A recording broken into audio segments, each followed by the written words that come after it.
Alternative Dig Talk. Real issues, real talk.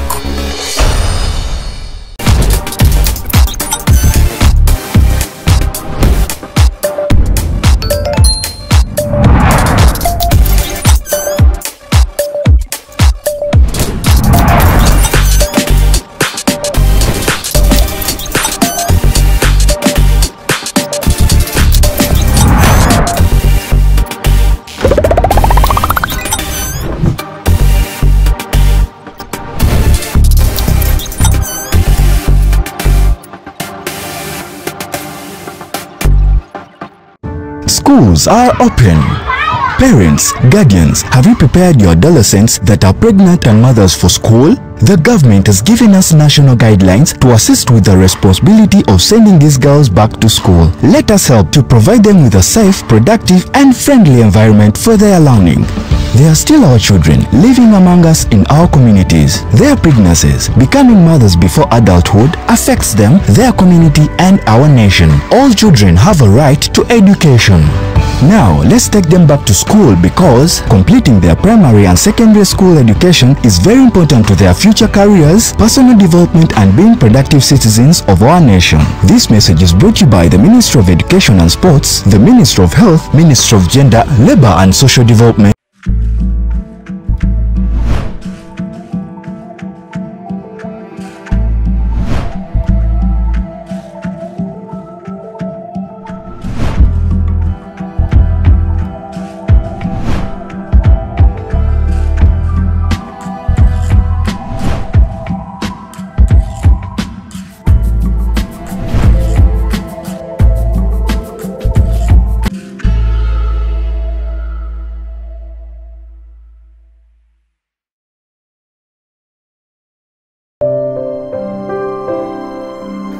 Hey Ugandans, I'm Lieutenant Colonel Dewa Kiki, the Deputy Defense Spokesperson and actually the Deputy Spokesperson for the Uganda People's Defense Forces. I was hosted on Alternative Dig Talk. I encourage all Ugandans that this is the way to go. Always watch, participate, give your views and ask questions on Alternative Dig Talk. Dig Talk, the way to go.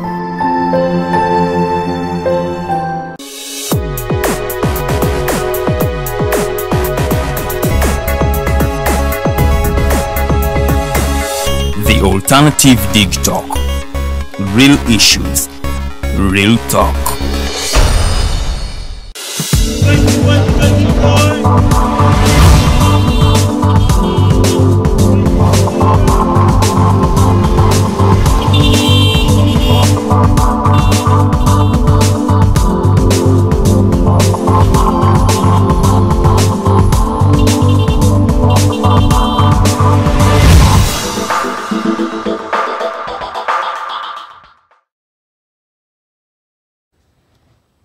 Yes, Governor Mutebile laid to rest yesterday on Sunday, ladies and gentlemen, a gentleman that will forever be remembered in the history of this country, a man who has served throughout different, regimes, starting from the Obote regime and to the Museveni regime, and has made a mark or has left a mark in this particular country. And also still to come, today we are talking about what is happening in Kenya, that is the Kenyan polls or the Kenyan elections that are scheduled to happen in August, ladies and gentlemen. We'll be talking about the rallies that were held in Kirinyaga County, that was by William Ruto, and Muranga County, that was Jaja Obababa Raila Odinga. And still also on this edition of the Mighty Drive, we shall be talking about Parliament passing a 43 trillion shillings budget that is going to be used in this particular coming financial year 2022-2023. And of course, we shall not forget to talk about the closure of the Rwandan border,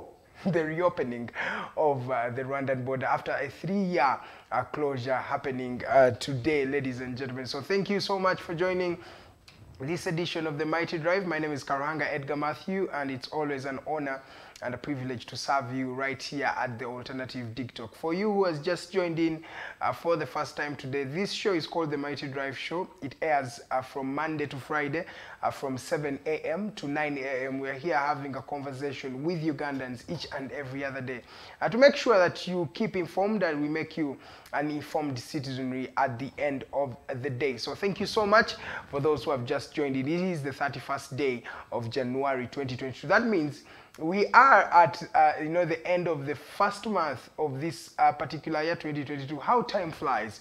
And then the question that I would ask you is, what are you doing for yourself in this ever fast, ever changing, dynamic world? Are you doing something for yourself to make sure that you change yourself? Are you building wealth for your generation, for your children, for your grandchildren? Those are some of the mindsets that we should be having as Africans, as Ugandans, to make sure that our country becomes a better country at the end of the day. I'm not working alone today. I will be joined by different individuals. I have the former political commissar of the FRONASA. I know most of you have heard of the FRONASA, and it's not the first time we're having this gentleman here. His name is Mr. Vianney Matovu Ngoma. He will be joining us for this edition of the Mighty Drive. We shall be also having, the national coordinator of the NEED. The NEED is the National Economic Empowerment Dialogue, and the gentleman is called Odaka Asuman. I'll be talking to him right here on the Mighty Drive. And of course, we have the usual suspect of the panelist, Mr. Robert Prince Otebe, who is an NRM mobilizer and a member of the National Resistance Movement. Those are the people we shall be having today in this edition of the Mighty Drive Show. Okubajukizako, for those who are from our normal dialect, tubaniriza nnyo ku mkutu guno ogwa the Alternative TikTok, amanyaza Edgar Mathew Karuhanga okubanga mbaweereza olunaku olwayo. Tugenda kuba twogera ku bintu bingi naye nga tetunnabitandikako, munzikirize nsooke mbaanirize era mbagambe ono mkutu gwa Alternative TikTok online television oba TV ya ku mutimbagano gy'osobola okubanga weerabira ku simu yo wonna w'oba oli wonna oba osobola okubanga otufuna. So mweyengeri tulina shows ez'enjawulo nga eno yennyini gye ndimu bagiyita the Mighty Drive, ebeerayo buli lunaku lwa balaza paka ku lunaku olwokutaano okuva ku ssaawa emu ey'okumakya paka ku ssaawa 3. Then tubeerawo ne show endala, tulina hotline ebeerayo ku lunaku lwa balaza oba Monday akawungeezi ku ssaawa emu era ne lunaku lwa leero gyeri.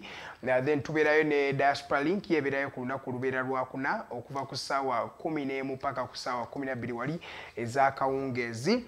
Then tubeerawo ne the voltage agugaba amasanyalaze gennyini program ebeerayo ku lunaku lwakutaano kuva ku ssaawa emu ey'akawungeezi paka ku ssaawa 3 ez'akawungeezi. Then tubeerayo ne snaptalk ku lunaku olw'omukaaga ebeerayo kuva ssaawa 12 paka ssaawa emu ez'akawungeezi. Omukyala Teddy Tenjo Nabukeera yabeerako awo. Then tulina n'eriiso ly'omukulu libeerayo buli lunaku olwa Sunday kuva ssaawa 11 paka ssaawa 12 ez'akawungeezi. Zino show nnyingi eziri mu kkuba ezijja olwo show bagiyita Fancy Flow ya mukyala Teddy Tenjo Nabukeera ejja kubeerangayo ku ssaawa 2:30 ku lunaku olwokuna.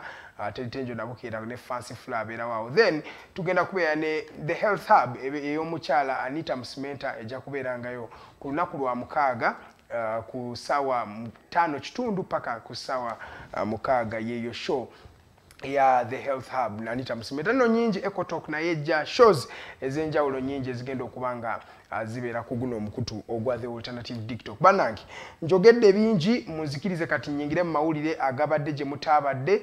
Mawulire nno mangi agatambula. Gavana Mutebire nga wensoose okwogera olunaku lw'eggulo yaziikiddwa wali mu makaage e Kabaale. Omwami oyo Gavana Mutebire tumujjukira okubanga yayamba nnyo eggwanga lino okubanga recovering economically, okubanga likulaakulana nga liddawo ku eryali. Jjukira Uganda eno eggwanga lye bayita the food basket of Africa, oba eggwanga eryabeerangamu erisinga obbeeramu emmere wano mu Africa, oba erimu ku mawanga agasinga obbeeramu emmere, oba twali tulirabye prior in the 80s we bagenda ne balwana, economy yonna yali shattered, buli kimu nga kyononeddwa. Naye omwami Mutebire tumusiime Emmanuel yasobola okubanga agizza bujja economy ya Uganda n'ogezaako okubanga atandikawo enkola ez'enjawulo ezinayamba eggwanga lino okubanga litebenkera. Jjukira mu nkola ze yayamba okujjawo enkola yali okweprintingira ssente mugijjukira mu 87 Museveni ne NRM government yali yakawama bali bakkiriza nti okubanga bali recovering economy yaabwe balina okubanga beprintingira ssente ekyali ekikyamu. So Governor Mutebire y'omu ku bantu abayamba mu process ejjukira yaliko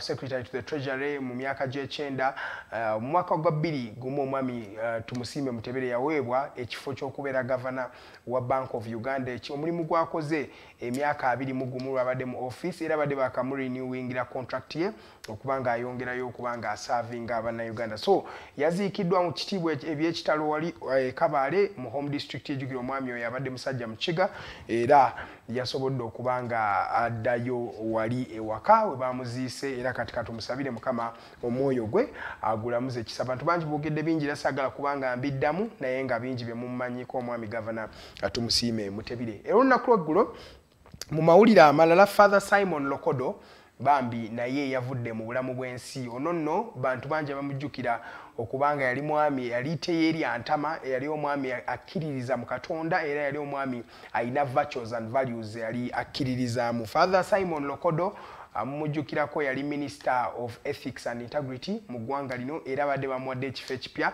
wali ku akakiiko ke bayita Uganda Human Rights Commission. Musajja abadde teyeri antama, musajja abadde ayogera ekintu ky'abakkiriza. Yafudde olunaku lweggulo yafiiridde mu ggwanga erya Switzerland yabadde yagenze okubanga afuna obujjanjabi. Bambi musajja wattu abadde n'ebirwadde ebibadde bimubala embiriizi mu ngeri. So Father Simon Lokodo kyannaku nnyo okubanga yavudde mu bulamu bw'ensi eno naye webutyo webibeera obulamu webutyo webubeera. So katumusabire omwoyo gwe naye Mukama agulamuze kisa era tujja kuba tukubuulira wano ku Mighty Drive biki byennyini byanabo byetaaga okubanga omumanyako nakiki ennyini ekyabadde kimusejjukira paka ssaawa zino badde tebanatugamba mazima ki gennyini agaleetedde omwami ono Father Simon Lokodo okubanga ava mu bulamu bw'ensi. So yes, bye bigenda mu maaso wano mu ggwanga munzikirize nfulumeko wabweru w'eggwanga ku dakiika zino 11 ezakayita ku ssaawa emu ey'okumakya. Amannya za Edgar Mathew Karuhanga, omukyala ali ku kamera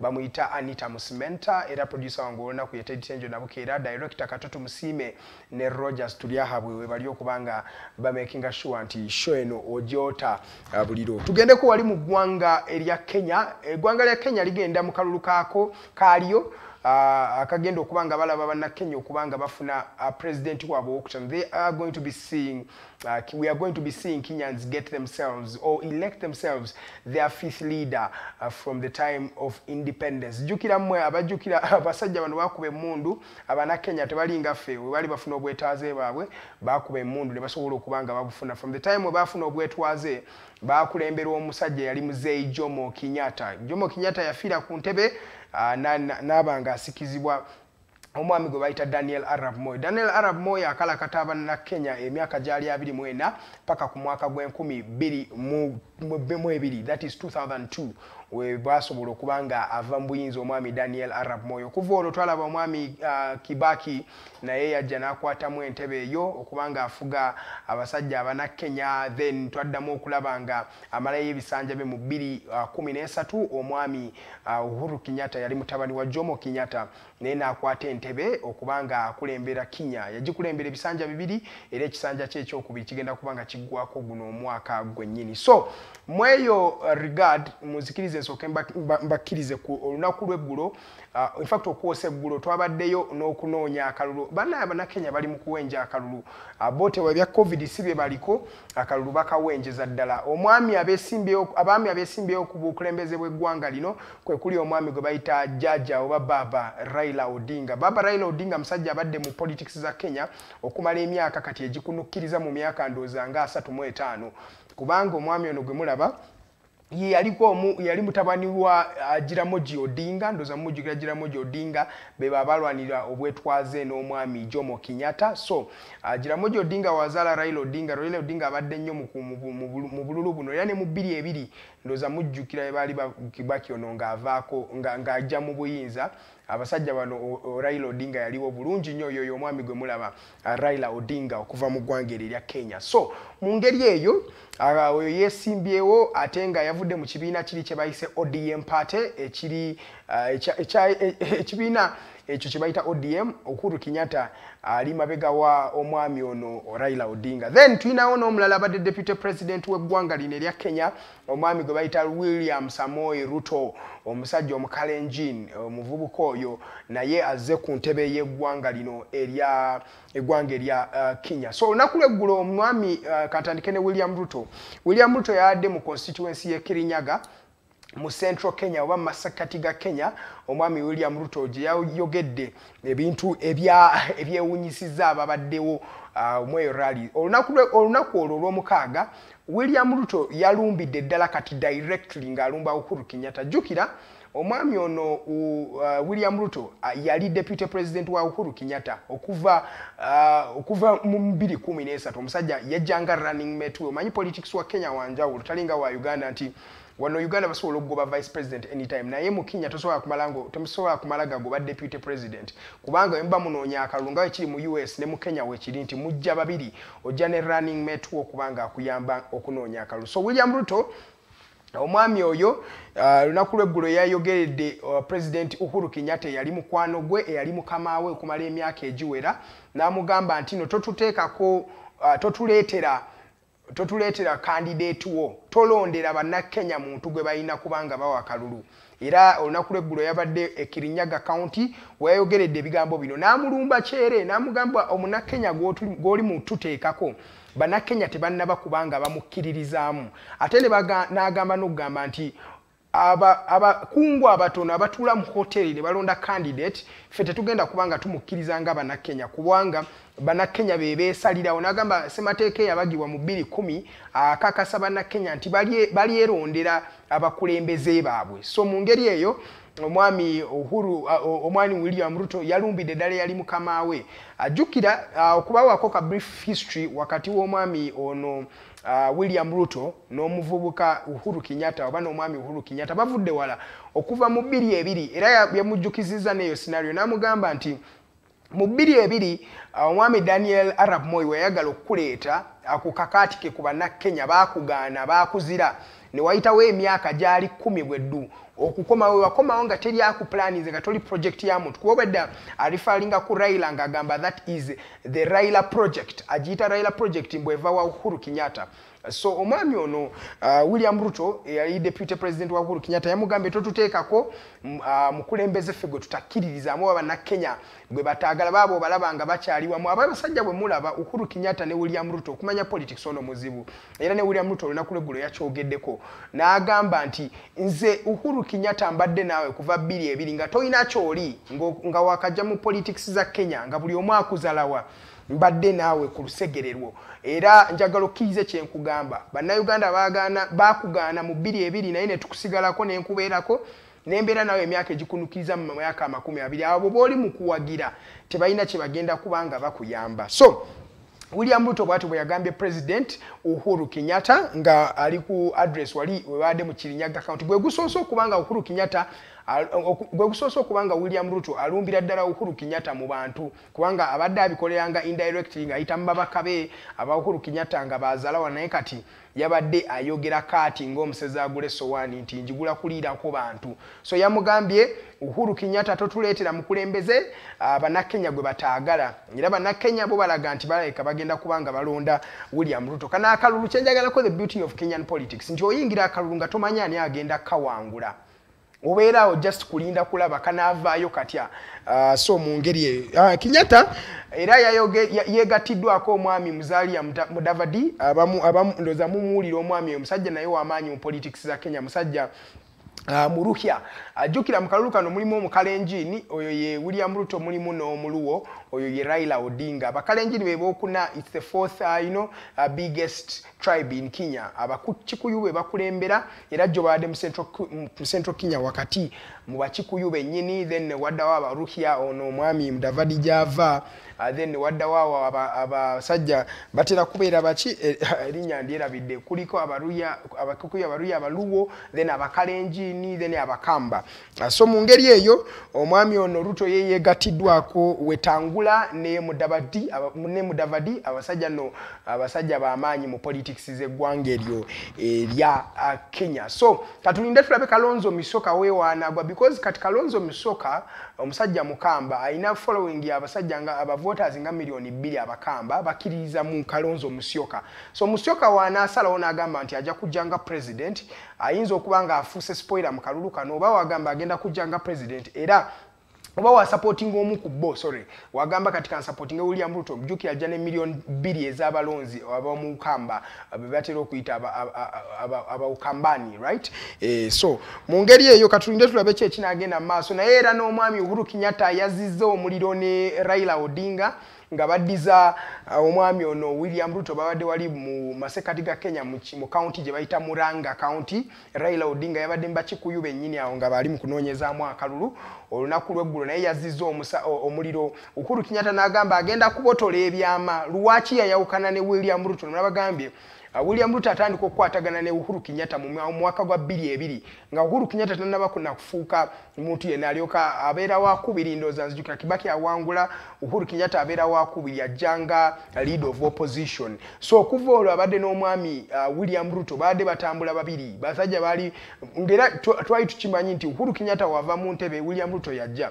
So Uhuru Kenyatta yagambye agenda kubotola ebyama era bakyali mu campaign trail agenda kubotola ebyama agambe bakikuyu banne lwaki balina okuba nga tebalonda William Ruto ate lwaki ye kennyini yayawukana ne yali omukulembeze we omwami we bali yali mukwano gwe William Ruto ate ne Raila Odinga ye yayogedde bingi n'agamba abasajja bano n'agamba omusajja ono William Ruto gwe muliko oyo muyaye musajja ali corrupt n'agamba we yamuwera ministry ya agriculture nga omusajja ono Raila Odinga yaliko prime minister w'eggwanga lino erya Kenya by then nga amujjukira omwami Kibaki nga yakulembedde. So Raila Odinga yagamba yawa omwami ono William Ruto ekifo ky'okubeera minister of agriculture naye n'adibaga ministry of agriculture yonna n'agamba ebyama ajja kubanga bibotola. So yes katweyongere tulabe okaluluka n'abeera katya mu ggwanga lino erya Kenya. Omanya akaluluka Kenya ko kawoomera ddala balina systems ennungi ddala ate n'ekirala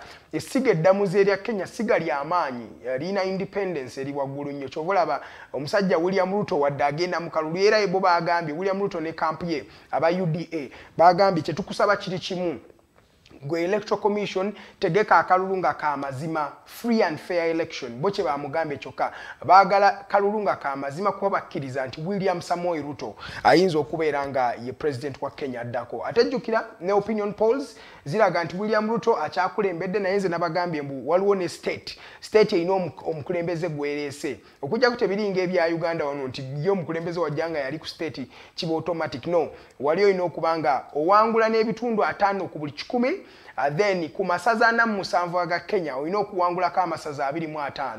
Ejjukira gundi Kenya is a state ina states ezo balina ba governors. So ku masaza 47 states olina okuwangulako amasaza 25 25 states ate olina okuba nga owangudde ng'olina 50% n'okweyongerayo. So katulinde tulaba akalulu kanaba katambula akeggwanga lino erya Kenya naye kongedde ddala okubindabinda obudde tebusobola kunzikiriza kuba ndaba eddakiika zino zimpeddeko producer ngamba sookembe nga mpummulamu naye era ago ge mawulire agali mu constituency ye Kenya nja kuba mbabuulira nja kuba mba updatinga ku buli kimu ekinaaba kigenda mu maaso. Yo Rwanda yaguddewo boda zaayo olunaku lwabadde lwaggulu badde baatuka balina kutuzigulawo leero naye n'olunaku lw'eggulo twalabye abaami ababadde bava mu Rwanda okujja okuziika Gavana Mutebire era yo boda yaggulwawo okuva omwami Muhoozi Kainerugaba bwe yasobola okubanga ayogerako no Paul Kagame president ne tulaba nga baggulawo border post eno. Ne parliament yayisizza budget oba embalirira y'eggwanga ensimbi z'eggwanga tugenda kukozesa obutabalika 43 oba 43 trillion mu mwaka gwa 2022 6.9 trillion zigenda ku human capital development, then security and governance zigenda ko 6.4 trillion, sustainable energy development batademu 1.1 trillion, agro industrialization batadeko 1.7 trillion, Then climate change action, watadeko 890 billion, then 686 billion ezo za parliament oba legislative assembly. Bingi nnyo mawuli enno mangi nnyo. Ye Miriam Matembe naye yalekulidde omulimu gwe guli ogwa SEDU ng'agamba ekyaleetera okuggalawo ekitongole kino ky'okuba ye mukulembeze w'ekibiina kino oba kino ekitongole ekya SEDU, Citizens Coalition for Electoral Democracy. Then ne Charity Ahimbisibwe abadde executive director wa SEDU naye yalekulidde. So byebe bigenda maaso mu ggwanga, waliwo n'ebigambo ebibadde biwungeesebwa nti Speaker Jacob Oulanyah tali bulungi naye tetubikakasa. Aliwo tunaba tubikakasizza tujja kuba nga tubabuulira bannayuganda. Bannaye neeyanziza nnyo mwenna abatulabe muzikirize mpummuleko kuba ndaba eddakiika zino ziri 24 ze zaakayita ku ssaawa emu ey'okumakya. Wenkomawo ngenda tandika emboozi n'abagenyi baffe olunaku olwaleero. Mwebale buli omu andabye era keep the hashtag going, #TheMightyDrive ku Facebook, Instagram, Twitter na ku buli mukutu. Era tusindikire comments ku kiki kyolowooza ku stories etwogeddeko ne ku Kenyan politics. Oli team ki? Oli team Odinga oba oli team William Ruto? That and much more is what you should expect in the next few minutes, because the Mighty Drive has just begun. Don't go nowhere. Let's go for a short commercial break, but when we come back, the Mighty Drive is getting a bit faster.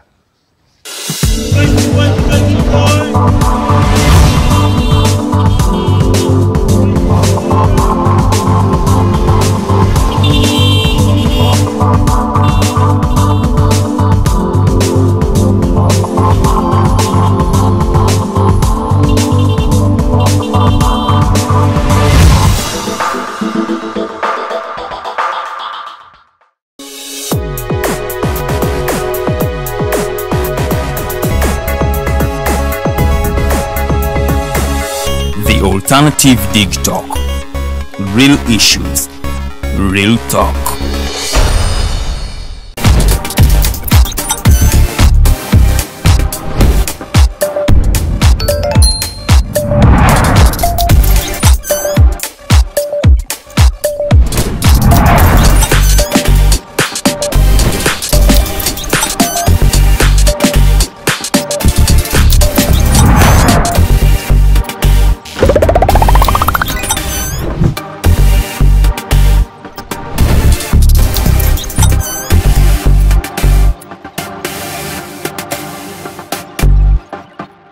Schools are open. Parents, guardians, have you prepared your adolescents that are pregnant and mothers for school? The government has given us national guidelines to assist with the responsibility of sending these girls back to school. Let us help to provide them with a safe, productive and friendly environment for their learning. They are still our children living among us in our communities. Their pregnancies, becoming mothers before adulthood, affects them, their community and our nation. All children have a right to education. Now, let's take them back to school, because completing their primary and secondary school education is very important to their future careers, personal development and being productive citizens of our nation. This message is brought to you by the Ministry of Education and Sports, the Ministry of Health, Ministry of Gender, Labour and Social Development.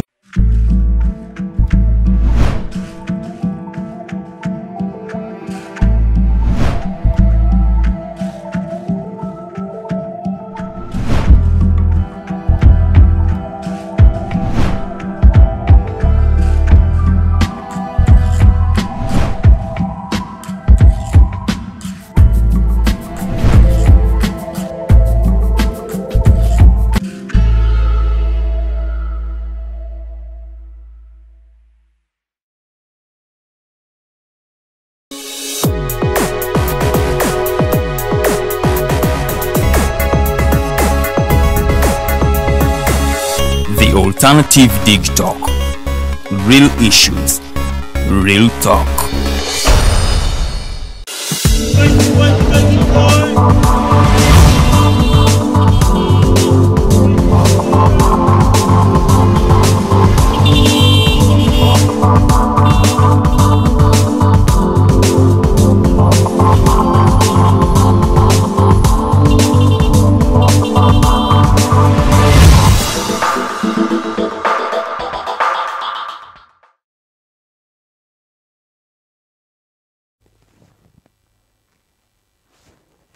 Yes, welcome back from that short commercial break. Ochaliku program The Mighty Drive. My name is Edgar Mathew Karuhanga. Okubanga kuwereza zizino zigenda kuwera eddakiika 3 ezakaita kusaawa emweyo okumakya. Bagesti bangolede baneegaseeko omwami Robert Prince Otebe okuva mu kibiina ekya National Resistance Movement era ne kati tulina ne current chairman former political commissioner kati current chairman of FRONASA omwami Vianney wali wano okubanga atwegaseeko olunaku olwaleero tugenda kunyumyamu emboozi nyingi kubanga tulina bingi ebigenda mu maaso mu ggwanga nabagamba Uganda eno yo enyuma kubanga tekyuka sorry esiiba ekyuka it's something that is dynamic leero kintu kipya ekyamwogera ku kirala ne luli mwogera ku kirala ate ne luli mujja kwogera ku kirala jjukira oba olina ekibuuzo kyoyagala okubanga obuuza abagenyi baffe feel free okubanga okiteeka wano mu comment section nja kuba nsoma message zammwe then nammwe abaagala okubanga mukuba ku masimu enamba eri noti 789 0789 017 145 namba osobola okubanga ogikubako naye ojja gikubako ku ssaawa ey'okubiri eno gye tuddamu obenga obuuza ekibuuzo kyonna oba obenga otumira kyonna kyoyagala okubanga otugamba yes nammwe abasindize comments mugamba rest in peace Mutebire yes musajja yaweereza eggwanga lye lino era naawe olina kyokola okubanga oweereza eggwanga lyo oba naawe okeera bukezi ku makya n'ozuukuka n'oddamu ne weebaka no oluusi olina okubanga olina naawe obuweereza abo we buba buli amanya nze Edgar okubanga mbaweereza kanziryemu ddala wano mu bagenyi baffe bamaze dda okunekaanekana mukulu Otebe oli otya naye Edgar onyiridde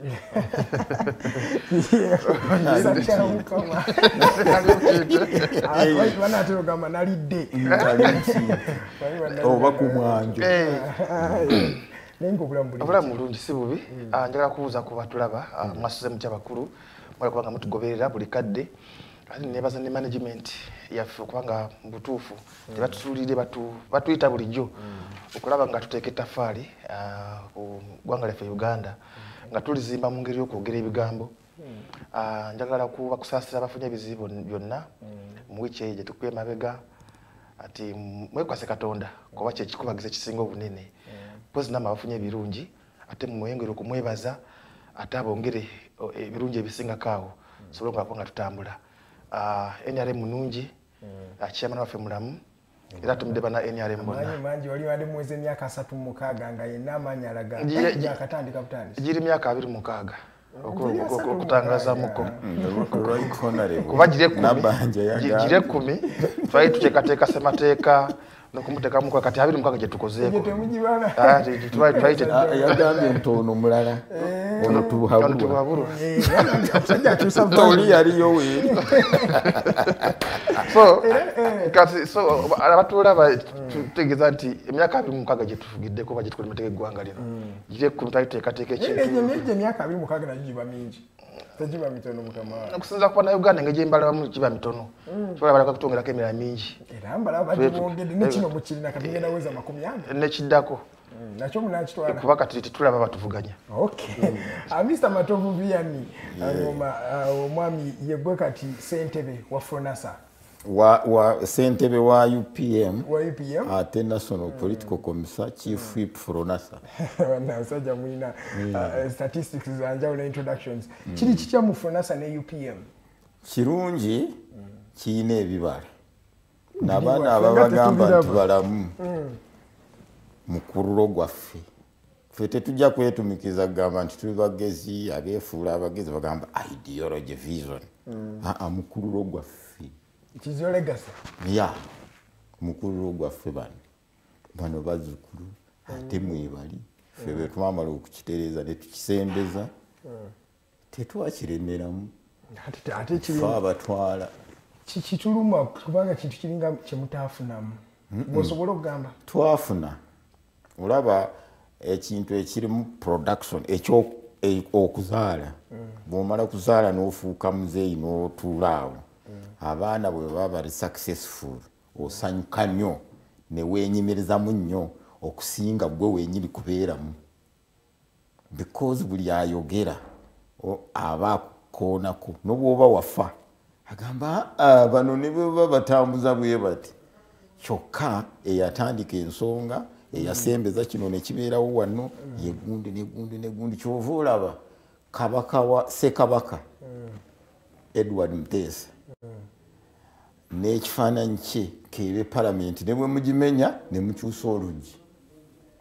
ye pulezidenti wa Uganda eyasooka independence okujjamu abazungu n'aleeta naffe ne tutegeera nti tusobola kufuga obote n'obwomukyawo otya era ajja ne bw'aba amiini n'obw'aba omukyawo otya era abeerawo tolinawo omusuula olaba kati amiini obote Edward Mutesa baafa zino online zammwe nga teziriiwo kyokka mubalina mubatuteereko ne boogera n'ebibuuzo ne mutubuuza mu bibuuzo mu masomero kyova olaba ffe batuyita historical muliba historical Okay. Ngenda kubuuzaako ku emyaka gino 36 gye mubadde ba historicals mufunye mutya naye nga tetunatuuka eyo olunaku lweggulo eggwanga lyafiiriddwa omwami adde ow'amaanyi eyali minisita wa ethics and integrity omwami ate eri antama Father Simon Lokodo yawummudde era amawulire gaatubuutikidde eggwanga lyonna ne liba nga lisaaliddwa okuba nga lifiiriddwa omwami bw'atyo omwami Robert Otebe njagala osooka otunnyonnyole omwami ono Uganda emujjukire batya how do you think this country should remember Father Simon Lokodo? Kitalo nnyo ekya former minister wa ethics and integrity actually omwami oyo yali yasooka kuweereza mugundi mu church Catholic church nga tanaba kuyingira ebyobufuzi that is n'avaayo we atandika okukyusa ebirowoozo ayingire mu byobufuzi actually church disowninga nemugamba I cannot serve two masters as a go ngamba it's fine neyesimbawo kwemala okwesimbawo nava katonda nogamba no teyava katonda wabula nti yagamba kampereze nga mpise mugundi endala oba mu platform endala nga simide ku katuuti kati ukathocha yagamba tosobola kukola ki kusavinga bibiri oba oli katonda n'okumusavinga no direct oba oli n'okusavinga side eri so bwe yavaayo naja neyesimbawo president namulaba mugundi ogundo manyirivu n'obukozi obulungi n'amuwa obwa minister wa ethics in fact yasikira gundi saba butuuro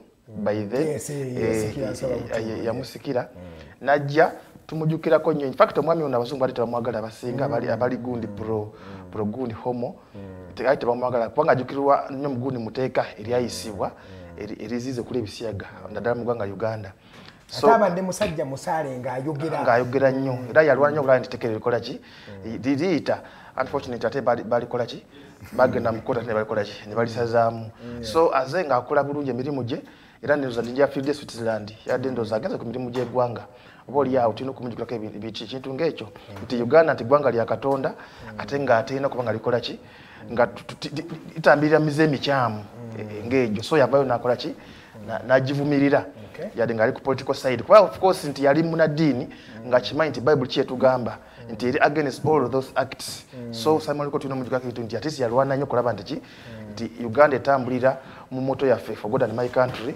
nga alogeza kulwanyisa ebisiyaga oba oli awo so tusobola omujukirako nnyo engoloza did he achieve what he had set out for kati omanyi his life yes kwa achieve ngeteka nerita lwakuba nti of course nti koti nesazaamu efforts ze yali akoze yalaga nti yatekawo president nti fenga kino nga ffe Uganda tetukyetaaga amidst nti waliyo pressure kuva mu bazungu abakipromotinga omanyi tulina ekizibu kimu tulina kyetuyita gundi neocolonialism nti wadde twafuna independence naye era bakyatufuga bakiwulira balina ebintu bateekawo nti tubigendereko bo nga byebayamba ate nga ffe biri gundi biri tabu ewaffe so yayimirawo n'agamba nedda nze kino sikikiriza sirwa kuba nti nali mpereza ku gundi mu Catholic Church oba ne Uganda nga ki Uganda ng'eggwanga lya Uganda tulina abakyala balungi nnyo abakyala balungi naye balungi so nange kanyongere era mbadde ngenda kudda Vianney Matovu kaakati omukulu Lokodo oyo nja kuweereza live bujulizo obuliwo bagenda bano abalamuzi ne bakweka fayiro baalya ssente waliwo baali balwanira estates z'omugenzi yali mugenzi nga teyazaala ng'ayereka estate nene kati bale ne baganginga n'abatali b'Oluganda ne babawa letters of administration ne file nebula bano bwe babaloopa. So Simon Lokodo nemutuukirira nemwanjulira abantu abo yakanvungavula bulungi abantu ba kkooti abo n'aba poliisi abaali babuzabuza fayiro eyo. Kyokka olaba wano tetwagala kuswaza abantu kwogera amanya gaabwe singa tugatukkiriza wano mwandirabe sekyo kye yakomako era n'abeera musaale mu nsonga za ministry eyo. Teyalwana lwa bukyayi yatambuza ensonga. Olaba waliwo omuntu abeera mu bukulembeze n'ata following ensonga mu butuufu bwayo ng'ayina oludda yakyawa biki abadde universal kyekibulamu mu bangi mu Africa eno. N'obwoba olina ensonga nga ntuufu tayagala.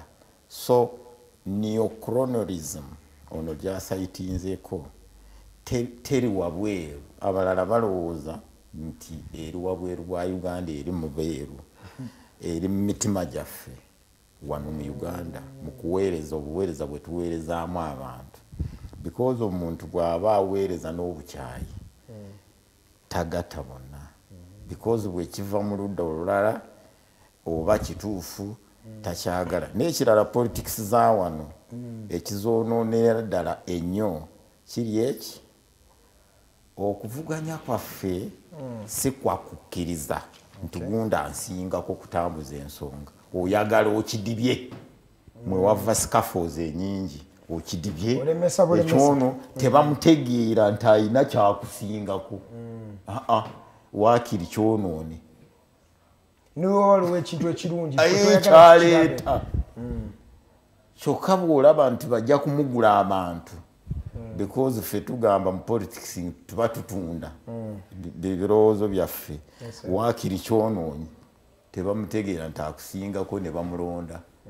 Ekyo tulina okukijjamu. Kale kanzirewo omwami Odaka Asuman akatwegattako omwami okuva mu kibiina ekya NEET, National Economic Empowerment Dialogue. Mwami Odaka oli otya? Ndi bulungi nsookera ddala okwebaza Mukama Katonda kubeera nga tutuusa mu kiseera kino.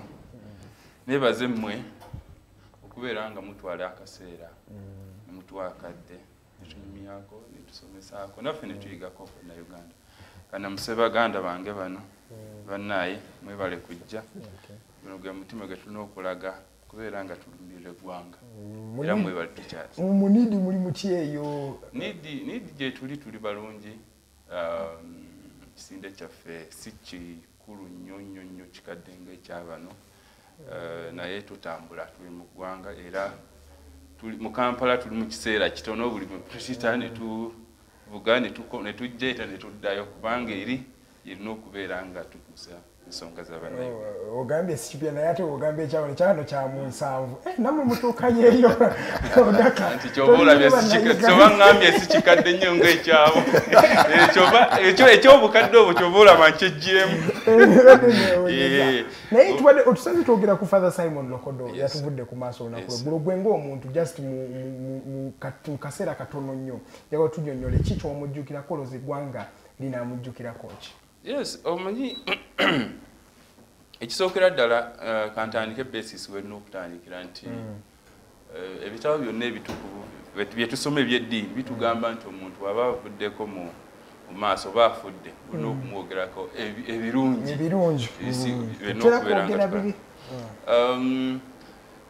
yadde tuba twagala nabiri nabyo naye Simon Lokodo oyo nze mumanyidde mu public life mugundi mu TV n'ebirala saamanya nnyo ng'omuntu namumanya nnyo ng'akola emirimu gya gavumenti era si omu ku abo benjo okuteekako ensonga nti yakola kino ekibi yakola kino ekibi yakola kino ekibi. Nze nja mujjukira nnyo ku kintu alina okubeera nga alabika yali musajja nnyo ng'anywera ku nsonga ye kubanga saalabako Simon oyo bwe yali aganye ekintu. Omanyi tuli mu ggwanga no tulina abantu abeekyusakyusa saamulabako nga yeekyusa.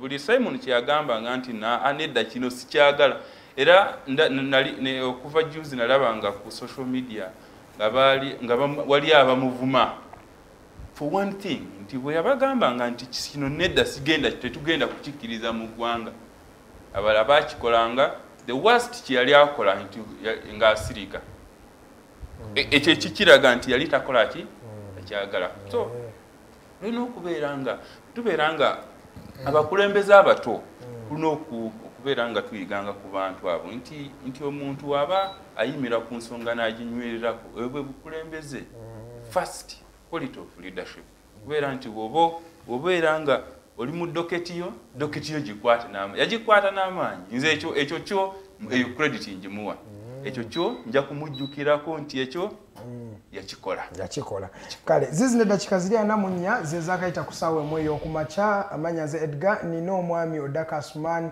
Vianney Ngoma okuva mu FRONASA ne Robert Prince Otebe katuyingirewo mu discussion yennyini etulese amakya g'olunaku olwaleero wiiki ewedde eggwanga lino lya celebratinga oba NRM ya celebrating emyaka gigi na 36 weddu okuva we badda mu nkasi y'okukulembera lino eggwanga okuva mu mwaka gwa 1986 baadde bakulembera Uganda paka mu 2021 era bagenda kuba nga bakulembera paka at least mu 2026 kuba ne kino ekisanja already baakirya oba baakiwuuta buva kantandikire w'omwami Vianney ninatandika naawe yes we tuli wano ku ssaawa zino eggwanga olirabye walirwanirira emikwano gyo era bwemba ngamba mwaba mu ku bantu betsoolo gamba bali ba springboard ya government gye tulina essaawa zino ebintu bye mwalwanirira bye bino byennyini ebirabika kati okay yebale kumbuuza ekibuuzo ekirungi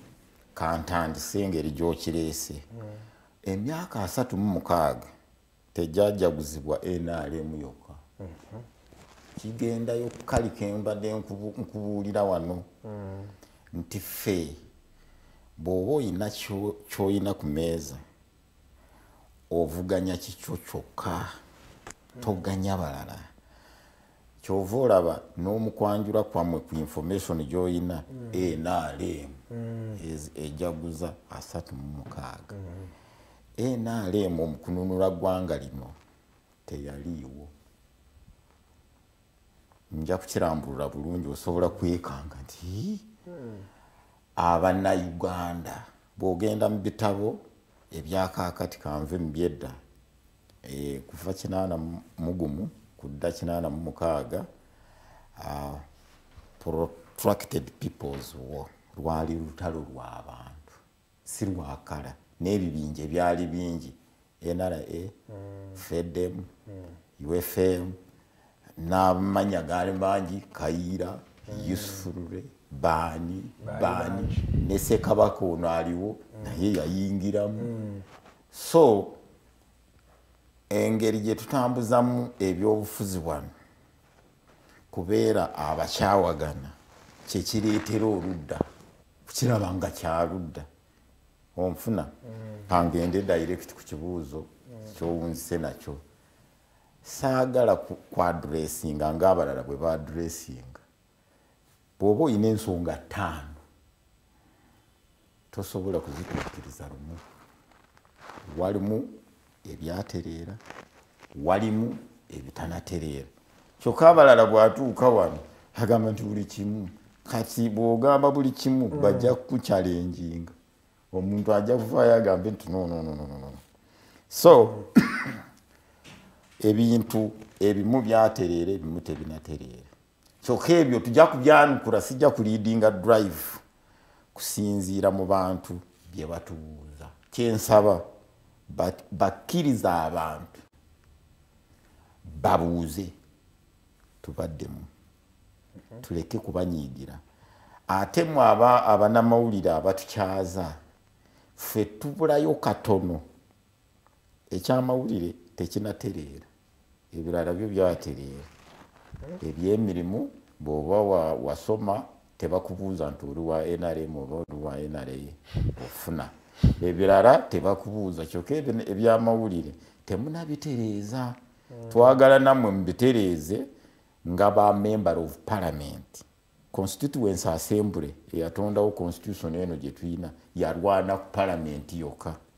Bw'aba ali mu palamenti waddembe kwogera nga bw'ayagala. Kyokka ffe tubulawo katono obutadda mu studio zammwe. Yes, bw'oyogerera mu nti ono economic byamulema, poliisi esalako oba bakuyita ku kitebe kya CID. So kyenjagala nze nga sinatandika kwanukula okwetaaya kw'abamawulire kubeere kugaze nnyo, because awatali amawulire fe abaava mu ssomero abatakyaddayo sijja kutegeera ekigenda mu maaso. Nalyo ssomero tufune maximum nga bw'olaba gundi Honorable Segona yayimirira mu palamenti n'ayataakinga President Museveni, etteeka terimukkiriza kumuzanyirako. Naffe muli tuwe ffe tubawe ebirowoozo. Tuwe ebirowoozo mukama wange. Onfuna. Kyokka kati tusiigako kazigo ekirala okitya. Nze njagala kuliidinga advocacy. Na kino ekitongole kyammwe ekya, because bwemba sikitandise bwentyo bano baganda bange tebajja kwogera. Ajja kumanya nti kino bwenkikoonamu banfulumya NRM, kino bwenkikoonamu economic Mr. Vianney, banfulumya ye system eyo system ate nga njagamba mbu mwera tejja kutuyamba. Ono bw'akola ensobi sijja mukangavura. Bwengezaako anti mulimu abatagambwako. Olaba Tanzania bo ebyamawulire babitereeza bwe bati.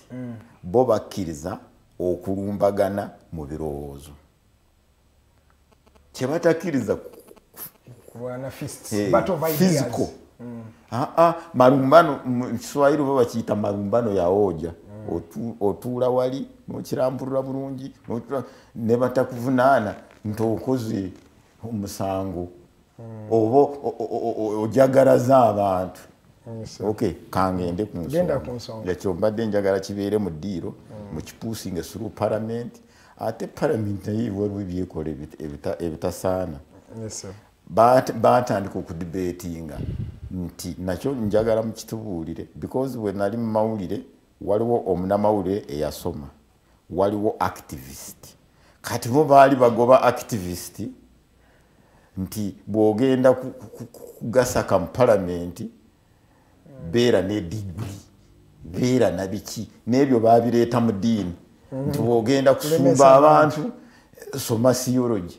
Kati bwe mba ndi mu bantu eyo gye tubeera baagala basinze ku Katonda, teri masomero, siina na sente ezisoma ate nsobola kubikola nabwe ebyo bigaanye. Ensonga eri bweti okutereeza obunyomero kye baali bayita redress errors. Waaterera bino ebiri mu mateeka, kyokka ebirala ebyokulonda public service tebinatereera. Bweba tiketi nti sooka ofuuke n'erangi emyufu oba yero ofune omulimu, ekyo si kyekyali kigendererwa kyaffe. Kigendererwa kyaffe bwenkanya. Palamenti yatutunda, ekyo njagala nkyogereko. Si NRM, saagala muganda wange mukomerero omusumaali ono. Palamenti yatutunda n'ekolawo kooti maaso n'amagye kukwata abantu. Eteeka n'erikola n'eritondawo. Ate ffe mu 10 points program tekyalimu, mu Mos conference tekyalimu, n'etutunda.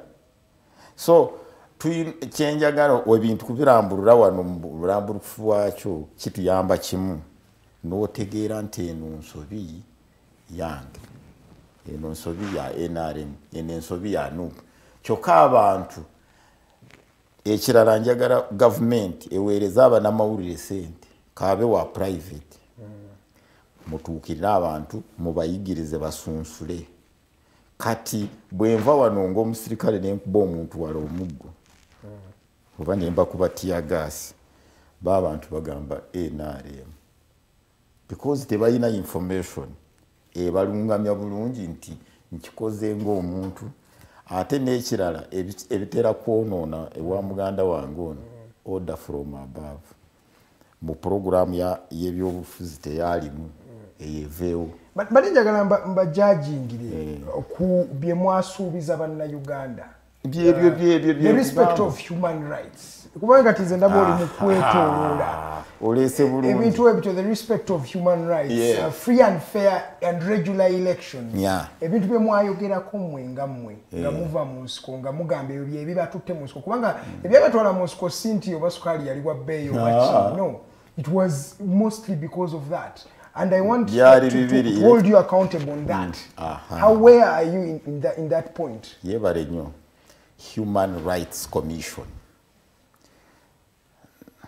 Nali wali ku Hotel Africana nasigala nzeka. Olaba mu Uganda yadde ebingi twabitereza.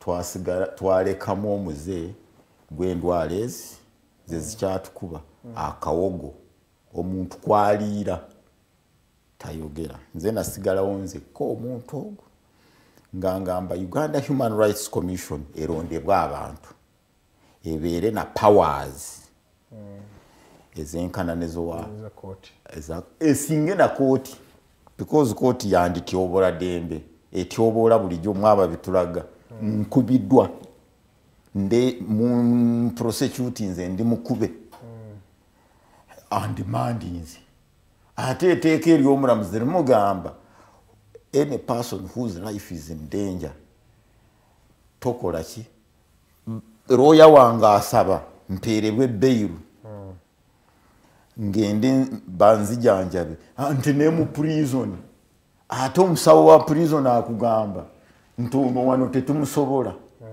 andifaringa okiraba so electoral commission gye tulina kati wamulaba chairperson waffe yali yeetonda ekimwetonza eteeka terimu wamandate nga bwe mbadde mpoza kumwe ba journalists katugende mu kalulu akaleeta akabasa mu ddakiika emu kuba tujja kuwumulamu abaami bano balyoke bakyankalane electoral commission nalwo nasigalawo nzeka olukiiko lwatuula wali Hotel Africana nze ngamba electoral commission erondebwa abantu naye ebeere n'amaanyi nga yeetongodde kati ekyewuunyisa chairman ono ye presiding officer kati presiding officer ye mukulu w'ensonga kyokka poliisi ejja negamba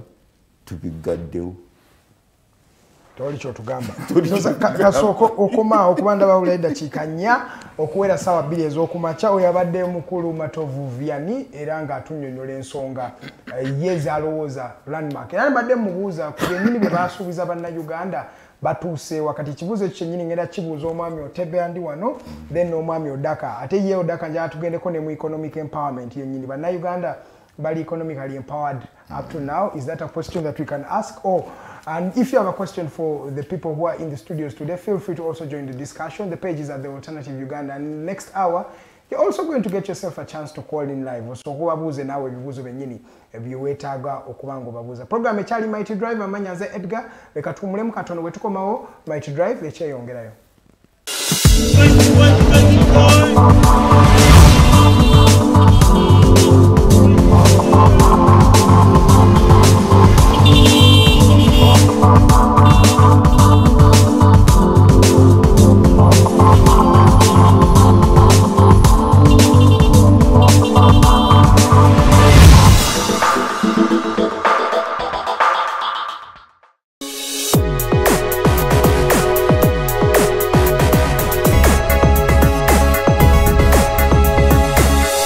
Alternative Dig Talk.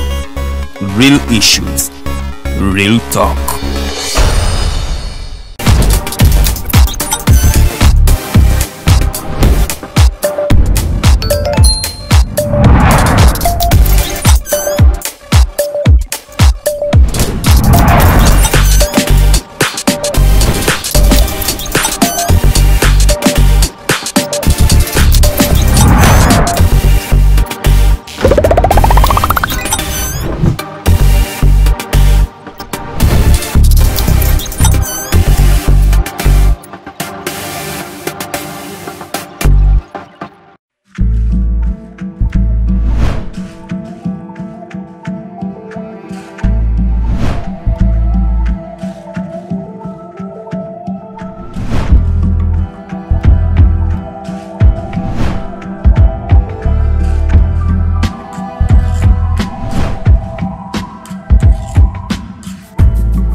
Alternative Dig Talk.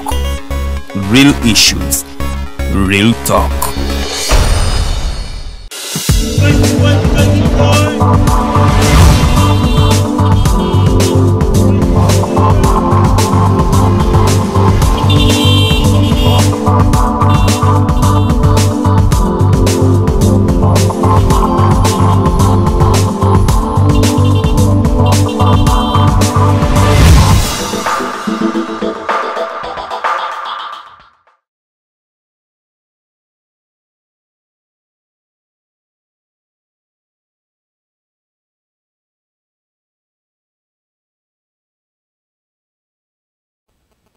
Yes, you are still watching The Mighty Drive. It is exactly 8 a.m. and this is The Mighty Drive show. You can get, you have an opportunity to call in live. The number is 0789017145. Zona zigenda bera ku screen yo, so feel free join the discussion. Osindikane messages ongenda kuba nazo nzisomanga nzibuza abaami abali mukangende w'omwami Odaka Asuman and then malize n'omwami Otebe okusembera kakodyo ninashenja kala kakodyo nkulu Asuman mu myaka gina 36 abasajja bano gye bakulembedde eggwanga lino ebyabaleeta babituusizaawa in terms of respect of human rights, in terms of economic empowerment. In fact, nawulidde ekyama ekyabotoddwa nti ne economy rehabilitation plan gye baafollowinga mu 86 yali drafted by the Obote government. Kugamba bintu bingi ebyava mu Obote government naye nga about claiming a win zabyo biba national resistance movement naye ekyo site tubyogerako leero mukama wange Odaka bali luddawa woba obareetinga. Well, but let me go back to what you're saying. Yes, it's okay. It is not. It is part of what we are talking about today. Don't discount it. You see, buli lwobeeranga wagala kwassesinga oba examininga omuntu olina okubeera ne basis of examination. Mu 86 basajja bano the Bushmen bwe baatuuka mu tawuni baatugamba waliyo ebintu 10 bagenda okusooka okutereeza. In their view, it is what took them to the bush and it's what they had come to correct. And in their mentality, if that is done, then the country will be at par and they will be able to go back. That is precisely what they said. And if this discussion is to be put in perspective, we should be able to examine one by one. And the number one was about democracy. Yes. Now, if we are to talk about, because let us not examine them basing on chibagamba chibatasobola kukola. At least wabuze kwebye bebagamba nti bwenyini bakola ki bagala kukola ate nga bakisobola. Batugamba democracy. Wotunula democracy, democracy is not just limited to regular elections. Democracy irina tenets nyingi, including confidence y'abantu. Ebyaffe, how would you finance the elections? Olonda otya the electoral management body? Olaba abantu baffe. Juzi olaba Engineer Badu Kigundu interview gye yakola. Alagira ddala nti no lw'okuba candidate omu yali tamwagala nga oyo nga tasobola kubeera president olw'okuba yajja gyendi ne muwa omukono n'agaana okumbuuza. How can you say that? Honestly. Ngeri democracy gye tulina mboli agamba nti oyo ebimu ebyamugaana okubeera president lumu najja muwa omukono okumbuuza n'agaana ngali extremist. Olaba tu Metwali bweba Karuhanga Kayunga juzi njagala kuwa abantu ebintu bye balabako. Si biri ebyekinana kubanga ffe bwe twali Kayunga bwe abantu bagenda okulonda. Ojjukira chairman wa NRM yagamba nti si byammwe bya democracy bino ebyokulonda. NRM byesazeewo ate kati NRM manyi who NRM is. NRM yerina okukola ki? Yerina ekigambo ekisembayo mu ani gwe balangirira. Which is true. Yes, that is true. But that then is a departure to democracy. Ebisubiro bye batuwa. So obo mu evaluating akula omulaba nga talina ya 5%, a score is 0. Ojjukira akaluke general election ke twalina. Omanyi nti some of the regions in this country akalulu bakakubira ku mmeeza tikali secret ballot.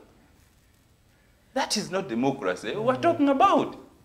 Omanyi bulungi omanyi bameka nti ba candidates bameka abakwatibwa abantu bameka abakyavundira mu komera paka kati obeeranga democracy is a contest of ideas. It is not a contest of conversation of guns. Ekyagaani kyekyakutwala mu nsiko n'ogamba oze kukola ki kukijjawo. So olabira ddala mbu any issue surrounding democracy your conversation eyo bagyerabira. But one would argue that over the years they have changed government. We saw government being changed in 2001, government was changed in 2006. In the recently concluded elections, NRM lost many of its constituencies that they had here. We had very many incumbents, ministers who were beat in this election, which we are terming to be not free and fair. No, but you see, omusoto ogumanyi snake. Gumanyi. Omusota buli gwejjako gundi gwejjako ediba. I don't know how it's called, the scales. Yes, ediba. That does not mean, it does not change, the creature does not change, it remains a snake, does it? No, it doesn't. It doesn't. So it has, so NRM wejjako ediba neheteka ebekula, it is growing, it is not changing. So don't confuse the two. Secondly, omusajja are presiding over NRM ate yalonda ile kubanga tosobola you cannot try to distinguish him from electoral commission, from the police, because he's the commander in chief, he's everything.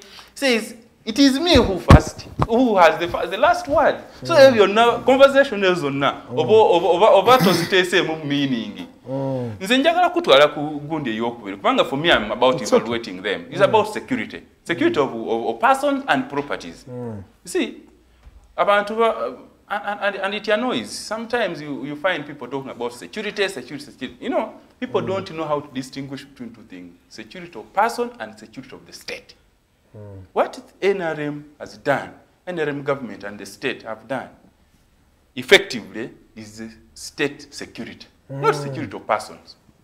State yo egwanga tesobola kulumbibwa oba tesobola kuwambibwa. Kyotegeeza ekyo. Gundi yabwe okubeerawo kwabwe is secured. Naye ngwe ng'omuntu nga Edgar tomanyi nga oba ovudde wano okutuuka ewo tojja kukubibwa akatayimbwa, tojja kukubibwa ssasi. Tokimanyi, you are not sure. Odaka, people work at 3 a.m. in this country because they are not interested in you. But the day they become interested in you, you know that abantu bana Uganda. Tojja kukibuulira munna Masaka abe gundi around that belt you move up to 3 a.m. The greater Masaka region. Tojja kugenda Karamojja. Je navudde ggulo obagambe nti no you move at 7:30 in Moroto town. Olaba tewali curfew. 7:30 Moroto town. Tojja mugamba nti no wali tojja genda Kapchora wali obagambe nti you move at 8 in the evening. Tojja genda wali Koboko to obagambe bwoti. Yagamba security eganye.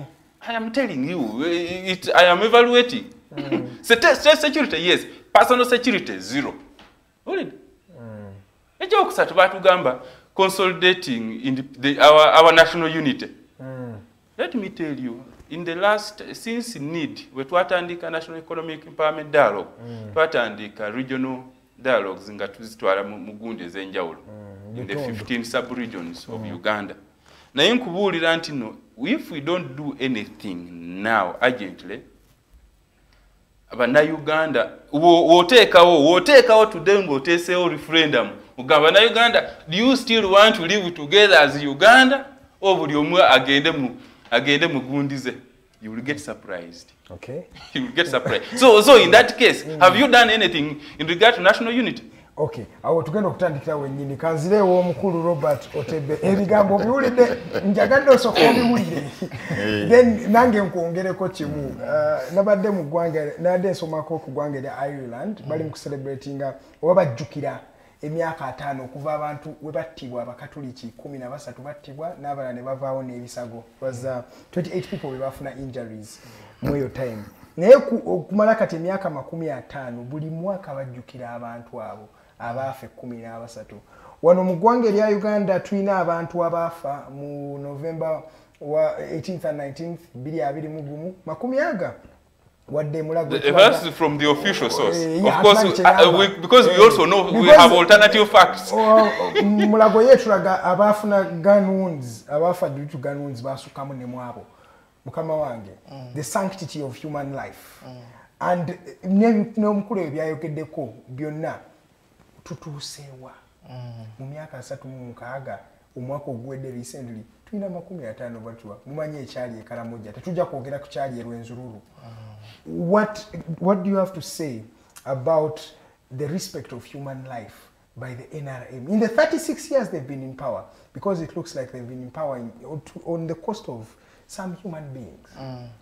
Mani yazanyo sebo mukulu Edgar n'abatugoberera ne bakama bange bano submission yabwe ebadde nnungi naye ate sebo omuganda agamba nti awalana wawerekera akubanja bujja bagira ate era nti akuwalana wawerekera akubanja kiba kitabusi bujja bagira kati mukulu Odaka tasobola kusala gwa mu kibira kuba nkima yanze kubanga talina kyalabamu emyaka 36 NRM gye badde mu nkasi n'atebirabwako weebiri bingi nnyo wetudda kugundi ku human life gyogerako esebo obulamu bw'abantu wadde difference abantu abafa mu November ne njagala kutegeeza bana Uganda ne luli nakyogeraku wano naye ngamba nti democracy are expensive in terms of implementation.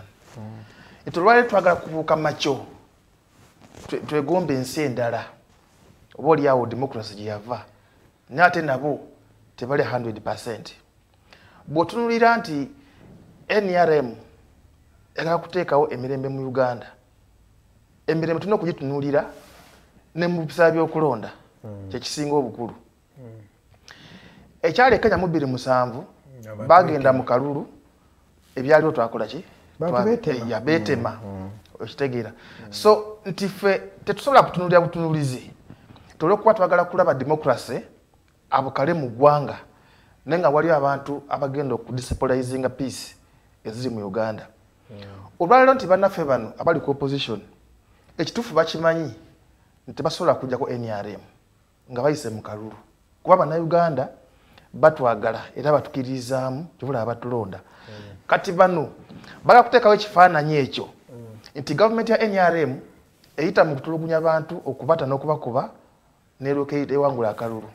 Ekyaliwo mu November zeka yinagamba nti nali victim nali neesimbyewo ebifaananyi byange byonna byayokyebwa abantu bange ne babalumba bali banoonyeza akalulu abavubuka ne batabuka nagenda okudduka ewaka for my own safety nasanga abantu nga balinga 8 nga bafutuka ennyumba yange bayingira mu nyumba yange ekyalo kitabuse naye nga abayaaye bagala kukula kikutta abantu nakuboja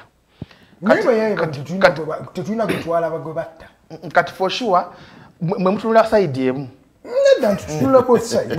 when you look at the incidents, what incidents you police go bali bakube nyondo you twaje hamwajira you twaje critique nite twala ba incident temwala bako musajja gwe bali batwala emisinde ngali motoka ya NRM yatomera ekisenge nakuba abantu babiri kati ekyo mutemu kikyajinga so tetujja kulinda mulabe nti omuntu afudde oli akute petroli ali mukulumba ennyumba erimu abantu 30 banoonya obulamu bwabwe gwe tukuleke bulesi ng'oliniigiina tojja kulumba musirikale. So killing is the best option. Omusirikale waba akute emundu nga gwefudde ekirala aweebwa nti anokosa reasonable force okiwulira tojja kulumba musirikale. Omusirikale akute emundu gw'omulumbye agala kugimujjako gwe atalina ku mundu lwaki olumba omusirikale so agala akuleko gimujjeko oteba na Uganda enhawule. Ffe tetugenda kukkiriza bantu kutabangula ddembe olwokuba twerimbise mu democracy okiwulira. So bano kye balina bo tebamanyi nti NRM yanywera so bakakosa all avenues okulaba nti bagijjako nga bayita muki mugundi mu kutabangula balage bali abazungu nti NRM edembe lyobutekola ki respectinga ate namwe bannamawulire ne mu reportinga ebikyamu saba kubuza yakabuzo mukulu Otebe mu bantu abattibwa simanyi lwaki omwami Vianney asesesinywa yajja tubulya mukulu Otebe mu bantu abattibwa twalina omwami myaka 73 era azze wano mu Kampala okubanga atereza laptop ye ne bamukuba essasi ne bamutta abantu abamu abattibwa mwalimu abakyala nga bachipsi ngabadde atambuza mmere ye mu bantu abattibwa mulimu abaana abato nga bavubuka yali agenda kugula kyakulya ku dduuka mu bantu abattibwa mulimu abantu abali batudde we bakolera wennyini ku mirimu gyabwe.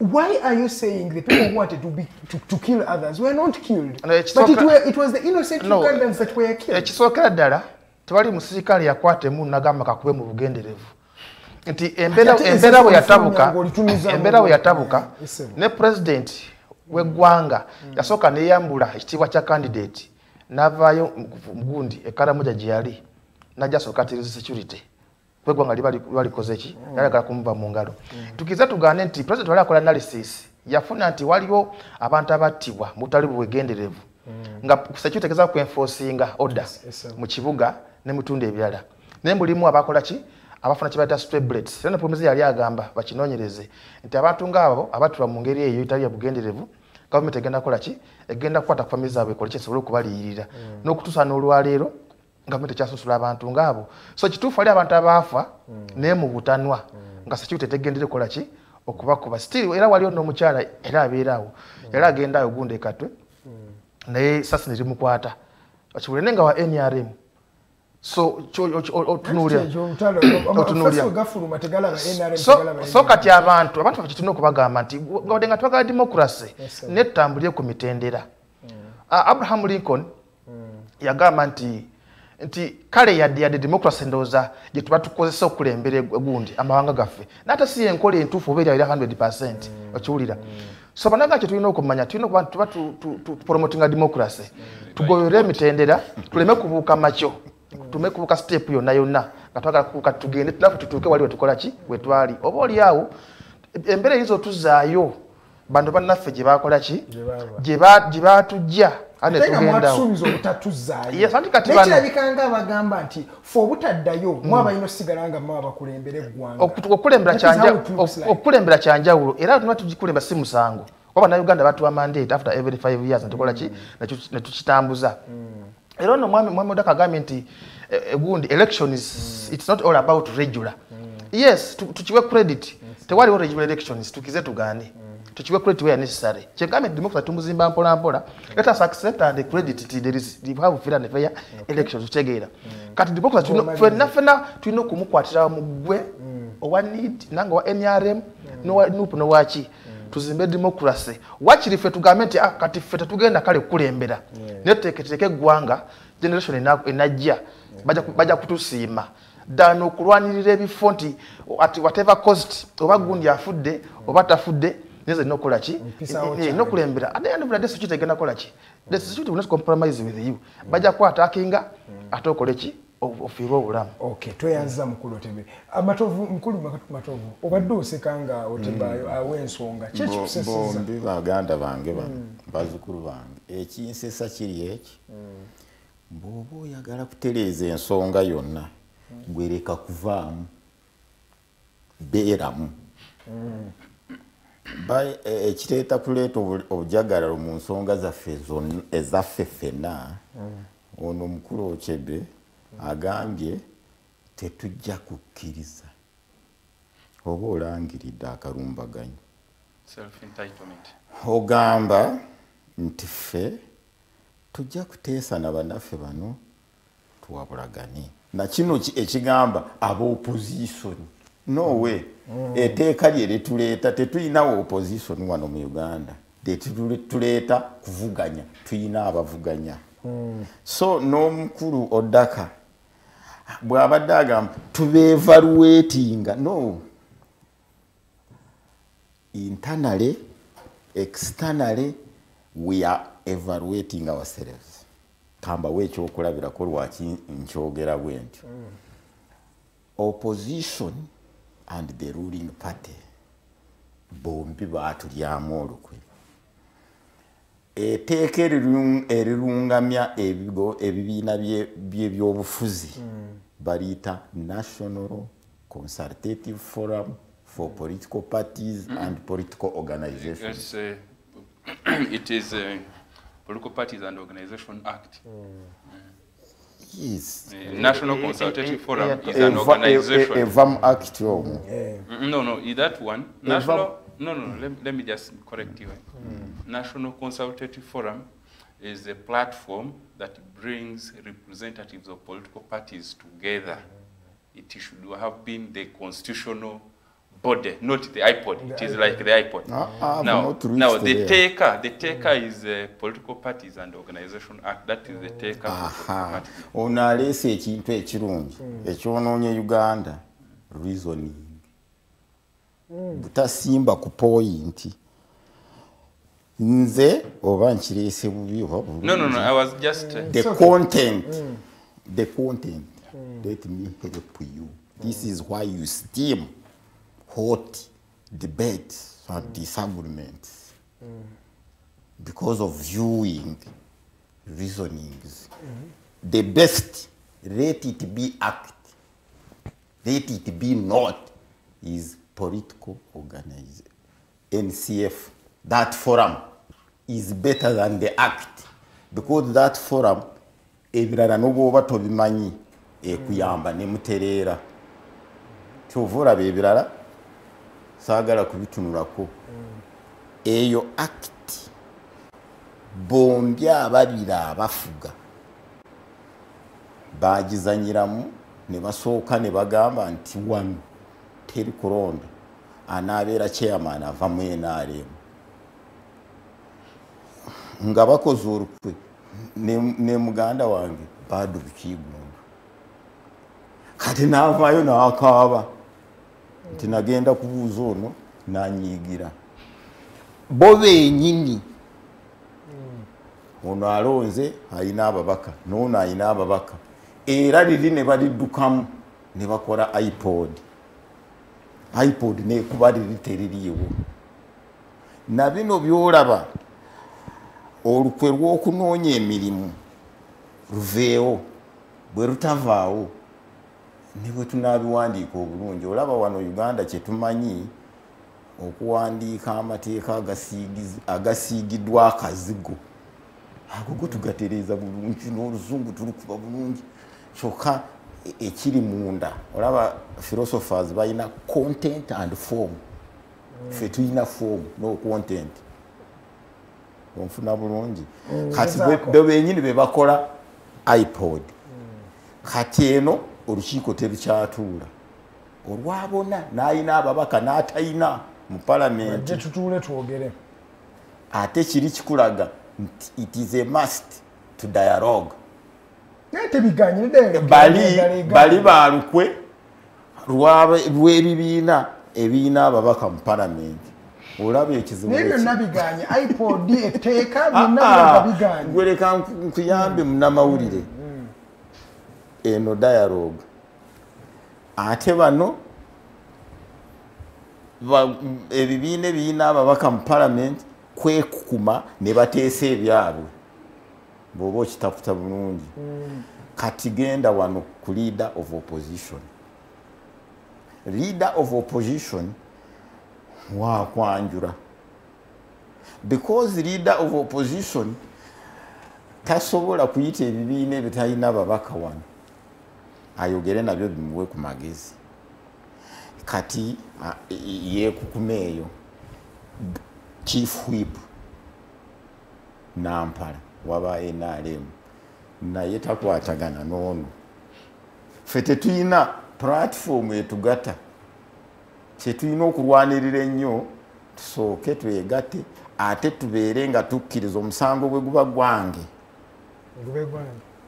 ngukkirize ndeme gusalira abalala so kantuuke ku kyamukulu Odaka kyayogeddeko Odaka ku chairperson wa NRM abadde mutuufu amateeka gatugamba nti bw'oba chairman ow'oku ntiko bwe togenda ku kadaala dekono noono Odaka balwane mu kadaala eri gw'otaawuluze oba totwala maanyi go gonna kyemuyita overhaul n'ogazinjikira ono gw'oyina gwe ofuna abantu abasobola kukola kampeni ne bagenda e Kayunga nga bwabadde atugambye awo ofuna chance egamba mwami Odaka kino kikyamu watuswaza kyokka bwe mbanze akulembere kyova olaba ne security gye mubadde mwogerako bwe muba temunabitereeza ebyo nga mukulu Odaka bwabadde agamba tejja kutereera DPC yakamandiize ku siini unaroopa waani deka wagendeyo abaana bo bakole ensobi abavunaani obe gyoloopa system zibenga zikola yes bye tulina okugoberera bino ebirala ne bwe tubigoberera ne bwe tubiwandiika tebijjako ekisembayo eteeka lyonna okukyusibwa kebe bayiro kebe constitution kalibe ordinance kalibe liwa likyuke nga mwami Odaka oba Kabreeto oba gumu n'amawulire ng'otulaga nti lineeteeka mu practice litukoseza wano na wano lireme kukyuka ntagetinze okusobola kulinanganda bwe njawuzaamu constituency erimu abangi kangenewo omukulu Odaka njagala katusooke twogereko economic empowerment yo core value nga ekisinde obadde otabaala Uganda eno ne principal Kabuleta nga mugezaako okunoonyereza nga ndowooza ku economics oba abantu bali batya mu byenfuna era omukulu akulembera ekisinde kyo abadde ayogera nnyo ku nsonga ezo ez'ensimbi newe yali yeesimba okuba president yalemera ku nsonga y'ebyensimbi gye mutabadde eyo bannayuganda olaba bali batya akasente mwekalimu nsawo oba ebiri e Kampala eno bye birineeyo because wano e Kampala zene tetuziraba kyo kyekituufu. Yes, olabanga nga kibi nnyo mu Kampala kubanga Kampala yerina Bank of Uganda, Kampala yerina Parliament, Kampala yerina State Lodge, State House, Kampala yerina buli kimu omanya nti ekiri eri kibi ate okusingako. Well, ffe mu need waliyo paradox economists kyebayita paradox nti bwe tutunula ku byobugagga ku nsi engagga mu nsi eno in the world, Uganda yemu ku zo. Naye what a paradox nti ensi engagga ebeera etya n'abantu abaavu. DR Congo yiyo. It's the wealthiest country. Yes, that's what I'm saying. It's a paradox. Kati nze kyobola sagala kubeera nga muganda wange oli ayagala okucomparing ensi endala. For me, I want here. Kubanga I am debating for people here because I want them to understand what I'm talking about. Just to inform you, by 1986, Uganda was among the poorest, the 15 poorest countries in the world. 1986. Yes. In 2021, we are still among one of the 15 poorest countries. You also know that by 1980, actually 1978, Uganda was richer than Singapore. Uganda was richer than South Korea. Uganda was richer than UAE. Was actually giving UAE aid. Yes. Today, you know it. So what a paradox. And yet UAE does not have, UAE only has one natural resource, actually two. Good leadership and oil. Uganda, let me give you. Do you know that Bukedi sub-region, Bukedi or Kapchorwa, let me just give those two. If you take Bukedi is alone richer than UAE, Bukedi is richer than, Bukedi has oil, Bukedi has gold, Bukedi has magnesium, Bukedi has, it's called phosphate, Bukedi has this one for making fertilizer, phosphorus. Yes, Bukedi has tea. Bukedi, that's Bukedi. If you look at the new vision of 11th October last year, the page, I think page 7, says Uganda's biggest, it said the biggest gold mine launched. That's how it ended. Now, when you go in detail, that story says, that's new vision. It says that mine, they mine 1,000 kilograms of gold every day. That's, I come from there. I know the story there, but I want to give you what you think is the official. 1,000 kilograms of gold every day is $55 million. That's about 1,178 billion every day. Yesterday it was there, today, and so on and so forth. That is Bukedde alone. That's on gold alone. Not on cement, not on the fertilizer, not on the oil, not on the other. But when you go to Bukedde is only richer than Karamoja out of the 15 sub-regions we have in Uganda. It is actually the second poorest region in this country.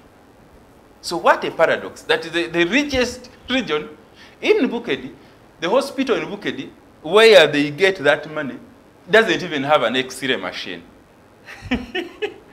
But NRM the region exports daily 55 million, or let me say, on gold alone. On gold alone. On nearly, it has about 4 cement factories, which cement factory on a weekly return has about 9 billion. You get it? You forget the uranium they were mining and lying to us that they were doing fertilizer, do the fertilizer thing itself. You get it? Now. But you come and they tell you there is a Myoga. I am not saying a Myoga. I'm not saying Bonabagaga. I'm not saying those programs are bad. But I'm saying, why do we talk about the peripheral ones when the fundamentals are there? Because if government even just decided and said, we shall use the natural resource income from these regions, even just for one day, like one day in 1 year, we give it back to empower the communities of the people in Bukedde. Would you find a poor man in Bukedde? That Bukedde you see has the biggest grows the largest rice in the country. Butaleja and Kibuku. Butaleja district in itself is 73% wetland. But today, government is saying they want to, this new land use thing that is affecting wetland, they want to send away, they want to send away the Banyole who are in Bukedde from growing rice in the wetland. Where are you taking them? All the people from Bunyole, you see the Honorable Dombos, who has all those people you see in town speaking English, their English was out of rice. So what alternative livelihood survival are you putting for the people in is that empowerment? Is that what you talked about in your program number 5 about building an independent, self-sustaining and integrated economy? That's not actually. But you know, so for us any in change need has a cost, Mr. Odaka. No, you see. And sometimes it's the cost of some people. It's like the vendors right now. If you want to develop Kampala, you won't develop Kampala with the vendors in the streets. So sometimes you would say that there is always a cost to something, right? You see, the cost to this is the truth. First speak the truth, be open, and then you tell us what the cost is. Let me take you to Sebei sub-region. And I'm bringing this because we are saying, we are in need, we are saying, we don't need to begin cooking the English. The so-called increase in GDP and so on shouldn't be on the papers. It should be in the wallet. Yeah, which is what we are talking about as need. If your GDP, like I see my friend Andrew Mwenda talking about figures, is not reflected in the pocket, then your figures on the paper are useless. Let me take you to Sebei. Sebei, they have mercury, they have oil, they have gold, they have a lot. Sebei also is richer than UAE. But you see, and you know that land is divided into 3. For example, Sebei. There is the lower land, which is the plain, where they used to grow their crops. And then the slopes, where actually Kapchorwa town is, then the upper side, and the side of Buko. Now, what government did was to gazette. You know, I mean, they went and when they discovered oil in the lower plain, which is being mined, by the way, guys are so terrible, my friend. So, so they chased away all the people from where they used to graze their cattle, where they used to grow their crops. They chased them. Then these guys went upward. Now, when they realized, when they went upward, on the rocks, they also realized they discovered gold in the upper plain. They went and what used to hear called the forest reserve. They went and gazetted it a game park. Game park, for them, they are doing the activities in the game parks. For you, you are thinking it's a game park, yes, they are. So, yes, exactly. Yeah, exactly. So, they chase these guys. Now, when you move in Sebei sub-region, you find them along the road like electricity. Okay. So, when we talk about these things, now, you cannot begin talking about English programs to empower our people, yet our people have wealth that God naturally gave us. Okay, but then Mr. President said that the parish model is going to be helping each parish have 100 million. That is the minimum. No, but you see, let me just... you will answer that maybe later. Let me bring in Mr. Prince Robert Otebe. Ladies and gentlemen, it's just, I think, 35 minutes past the top of the hour. We have a few minutes to end this show, but allow me welcome Mr. Robert Otebe. Kunsongeno, economic empowerment. Raymond Mujuni wrote a very good article about the income inequalities in this country. That he used an example to juxtapose it, and you are saying a waitress who may get 150,000 per month to 200,000. That is minimum what they get, maximum what they get. Nti omukulu Robert ajja kujali echemisana nga kya mitwala 2 omusala gwoli omukyala gwakolera ennaku 3 waliwo omukulu ajja n'agulira mu ssaawa emu. That is the degree of the income inequalities we have in this country. Okyogerako ki mukulu Prince? Yes, ebyenfuna kuva mu 86 tukize nti bize bikyuka. Naye nga sinaba kudda ku ekyo kasukenzemu ku mwami Odaka ebintu byayogedde oluusi nti tulemenya okukyamuukiriza bannayuganda n'okulaga nti abo oliawo nti gavumenti kyekwate kibi nnyo. Olwala ensi yonna yonna erina ekizibu, waliwo climatic changes zigenda mu maaso, embeera y'obudde ekyuse nnyo. Kati waliwo mwami Odama ye awagira nti abantu balime omuceere nga badestroyinga gundi wetlands. Mu myaka 10 tubulwe enkuba ensi yaffe egende mu ddungu. So government webe gamba nti twemanyiko kimuya the food basket of Africa. Yes, ekyo kimanyi. Naye tulowooza ne kugune ku mbeera y'obudde nti tulime omuceere wetlands ziveewo basobola okukola kyokwa adjustinga tugenda tukola emirimu emirala giyingiza ssente. Ekyokubiri nti Uganda erina ebyobugagga. Is it you going to give my brother information? Yes, just one. Are you aware that they are chasing the rice growers to grow sugarcane? What's wrong with sugarcane? So does sugarcane as a cash crop? Sugarcane eyongerezako ku mbeera y'obudde? No. Tetulina okumanya ebyobugagga tubirina. Ne government ebigenda kuyikula ebyobugagga esooka neetunuulira nti sente meka zigenda okuteeka mu gold yali Karamoja oba ali mu Sebebuuni mu Bukedi sub-region. Weteekamu sente oba trillioni emu tunafuna trillioni 3 wekibanga kyekyo gavumenti eteekamu sente. Bulime ebikwaga bye tulina mu Uganda nga weebiri they were discovered, yes they are there, naye nga tetusobola kubiyikula. Katonda omwamu sagala alabise bannayuganda nti buli kyobukaga kye tulina tulina okuteekamu sente tukole tukiyikule tutunuulira gundi impact yayo tufunamu oba nedda. So wetudda mu gundi mu economy nti tutunuulira yes zo nyingi. One, tukize tugaane nti tulina okuva mu kunoonya emirimu tutandikewo emirimu gyaffe. Olwala wetu esibugamba afuna emitwalo 2 omugaga jajja n'alya munaku lumu mulanchi okayese. Kyobola nti government yaffe eri mu advocating for nti tu creatingewo emirimu baleme tukozesa. Era mu ekyo nga eyita mu programs zino zetaddewo. Programezo bazibiddemu. Yes, bazibiddemu. Emyoga tejo jali ja kumbenya ddala. Bazibiddemu ne mulimu abafunye mutukirize. Tulina wabona group eriwafu wano. Ekoze bulungi nnyo y'abakyala. Bafunye emyoga bagaziye. Ja kwakyala lunaku olulala. So state government sasa nkuweka information kunze from my experience.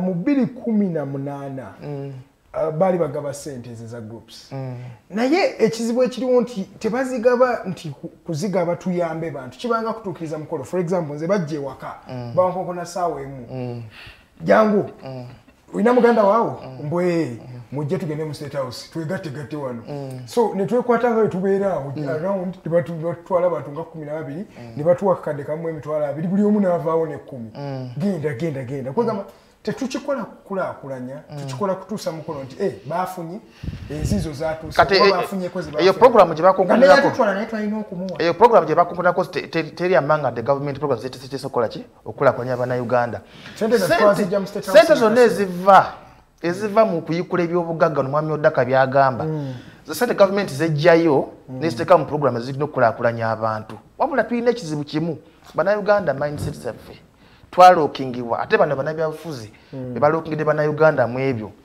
mu kifo ky'okuvaayo okusomesa abantu tibane tugende tujumbire enteekateeka za gavumenti zino tweteeketeeke wakiri gavumenti tugirabe sente tetuwadde bwiki sente no bano bannaffe bagamba ate mubijjaayo sente za NRM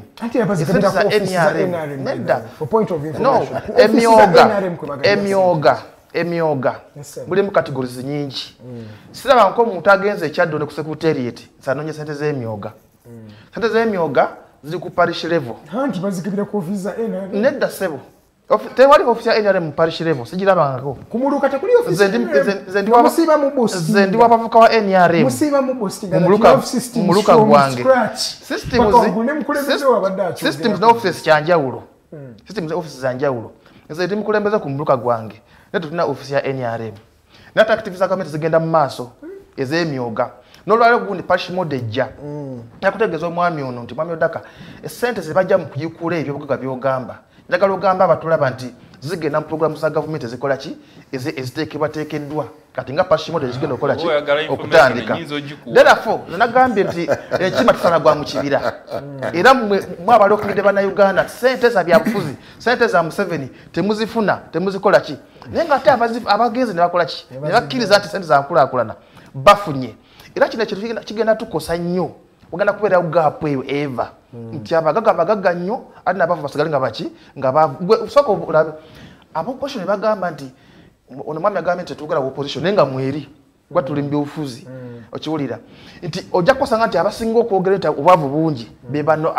abakkiriranya ne bannaffe bano be boogera futa okugenda okukola bafune sente bo babeera kukola ki okuopozinga okwogera bwogezi okiwulira kati ate bano abakola ki abakkiriza mu gavumenti bo bafuna ebintu ne babiteeka mu nkola ate ne bafuna sente income nezikola ki kati ekintu kyogedde nti gavumenti olwaleero egeza kukola nti ekola ki erimu of job creation okiwulira nti bawetwesa baveeyo bajje bakole mu gurupu bakole ki bafune sente batandikewo emirimu okiwulira naye simanyi lwaki zompanya akadde katono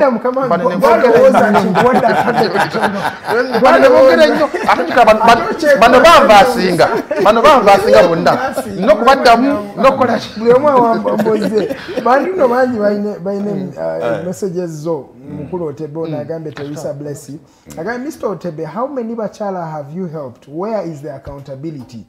Or are you basing your facts on political campaigners who go around shouting that what people like you want to hear as opposed to what is on ground?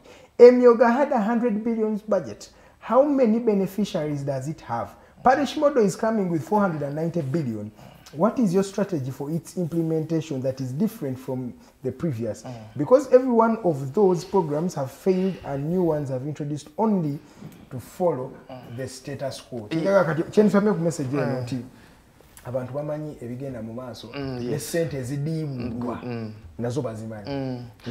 Kakasema omukyalo oyo kisookera ddala njagala kumuinforminga nti waliyo sente ze baleeta ez'abavubuka. In fact bagiyita Youth Livelihood Fund. Ne baleetawo UWEP sente z'abakyala. Era olwaleero tulaga nti abakyala bakoze bulungi okusinga abavubuka. Baganyibwa mu sente za UWEP ezo. Bageze bazifuna ne bakola emirimu. Sente zakuzaayo. Era gavumenti era nagamba nti abakyala bakomeza nnyo sente okusinga abaki abavubuka. Ekirala tukirize tugane tuleme kunenya gavumenti. Kuteeka kugundi ku byenkulaakulana. Nawe kayini gwe weenenye. Okiwulira. Gavumenti ezese program ng'otudde olowooza nti bya politics. Okay. Even if it is a politics, byetabeemu Kwa everyone is a politician. Wona woli okulembera. Funa sente. Kanada malayo then nkakusomere. Yes. So status quo ngabo government abantu badibuda sente. Abantu badibuda sente nena mu Uganda ozidibuda. Wakiwulira oganye okwejja mu kiri sente za byabufuzi. Wakiwulira gendo sente ziba sente chemanyi kiri atera kugere kubanze nange nali suwagire na NRM sente nagenda nenzifuna.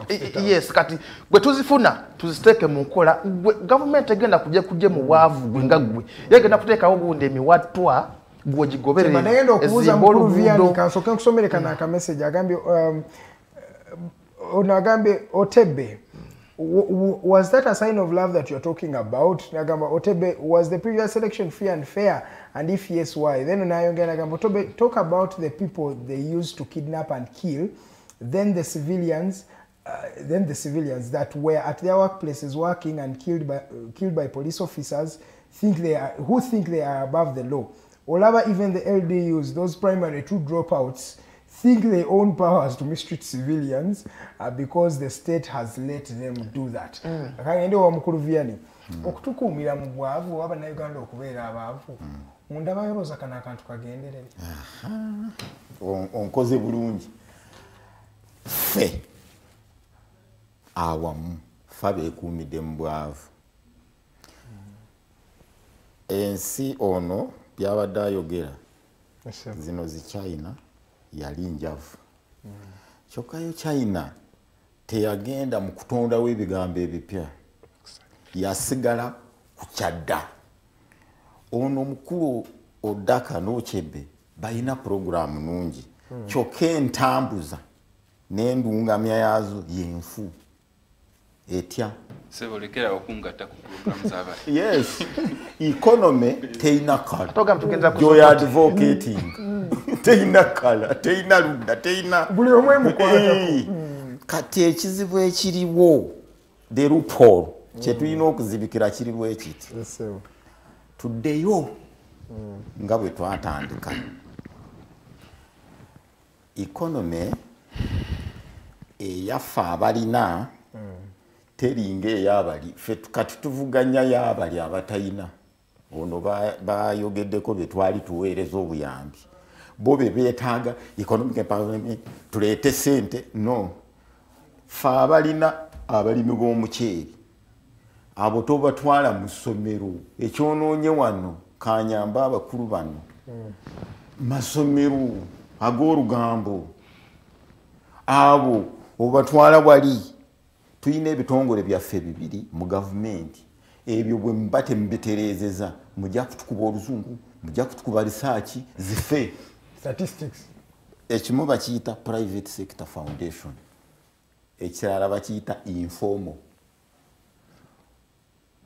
kyokka bwe tunaabeera mu formal owebweru ajja atuvuzibula amaaso ffe tufuuke bamuzibe bijja kutulema ne bwe tunaabiwandiika bulungi kati ekireeta ono eyasoma nnyo biri kugifuula national park ye yasoma byaki olaba okusoma kw'abazungu kuno kwa kisiru ono yasoma mawulire kyamanyi so dekankuwa ekyokulabirako ffe twali mu lukiiko nga tuteesa tuzimbe horo ya district police commander n'asituka n'agamba nga temunasooka horo tusooke tuzimbe seero ya poliisi abanaagaana okuweerezaayo sente mu biseera ebyo baali bakyasolooza sente tubaggalire muli tubakube kooti tubagyemu fayini tuzimbe kyekitutematemamu ne tubeera na common understanding so okuzimba common understanding take China kye batusingako bo ebyo babivaamu bwe kuba kubajja babajja bwe kuba kulima muceeri balima abo bajja kutegeeragana bwe mba amanyi omuceeri sijja kuleeta bya national park kyokka oyo yasoma ebya zuworojo oba zuworojo oba biki bye mutuleetera wano ffe bye tutamanyi ye ajja kulowooza ekyo ojja kuba oteesa nti wano tuteekeko omuceeri yakugambe nti tuteekeko keegi tuteekemu empologoma abarambuzi bazirambule conflict kweva kyova olaba ono noono nange tetukwatagana kyekireeta conflict sekugamba nti waliwo akyaye munne kyetulina okukola ate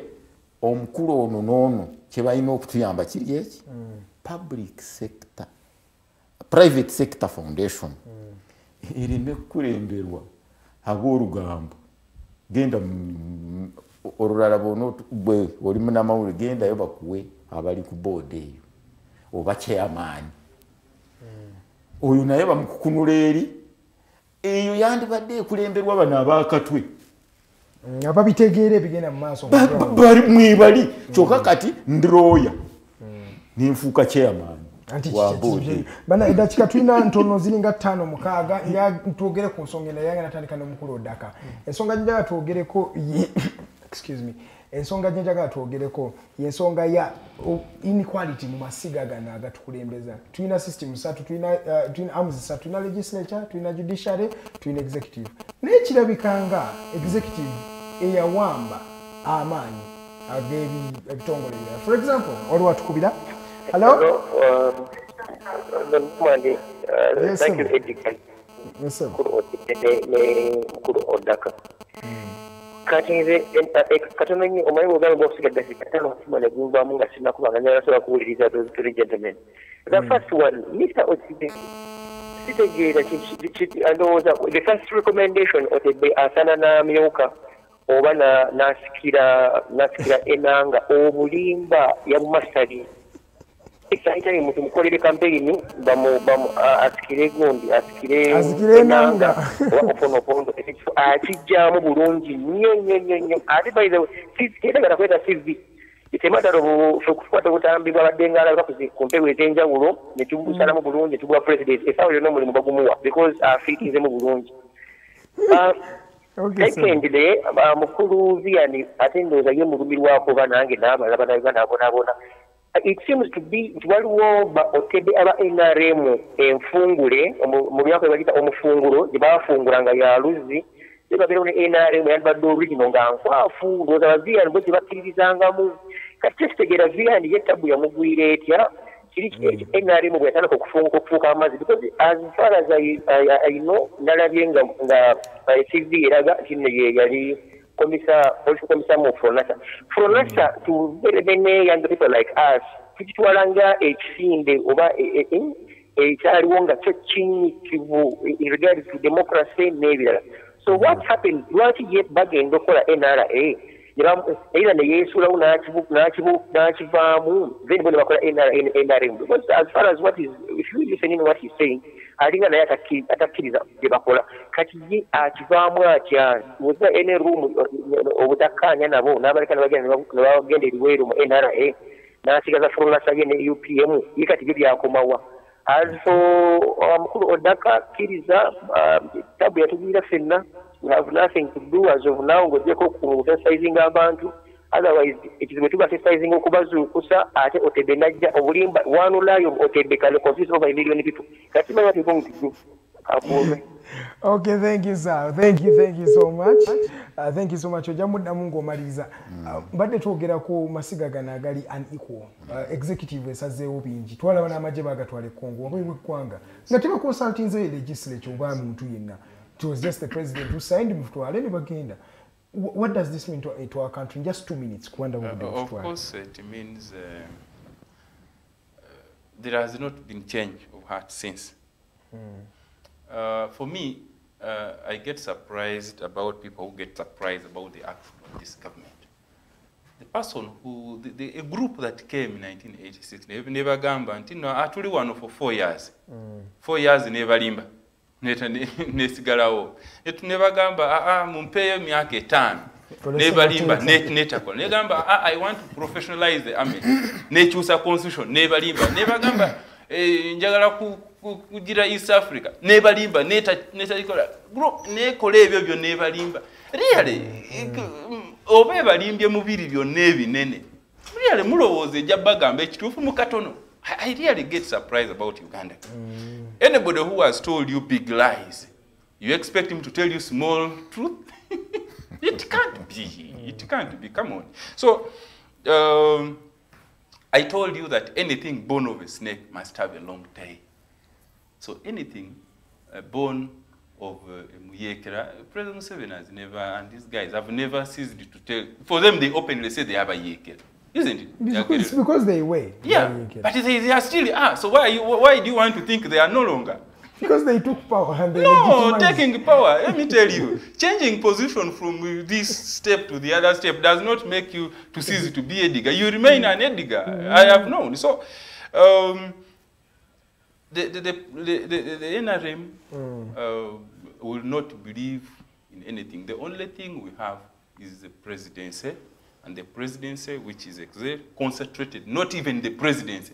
But these days I am told, there are friends of mine who I meet from this and say, we are Musevenists. We are Musevenists. Can you imagine? Which is true. They don't even believe in the presidency. They believe in Musevenism. The person, yeah, the person. No, it is now a spirit. It is now a spirit. There are a group of people that have seen the NRM. That is, you do know we even have an NRM religion? Kavale. It's in Kavale or one part of Western Uganda. Where exactly, Mr. Vianney? Kagadi.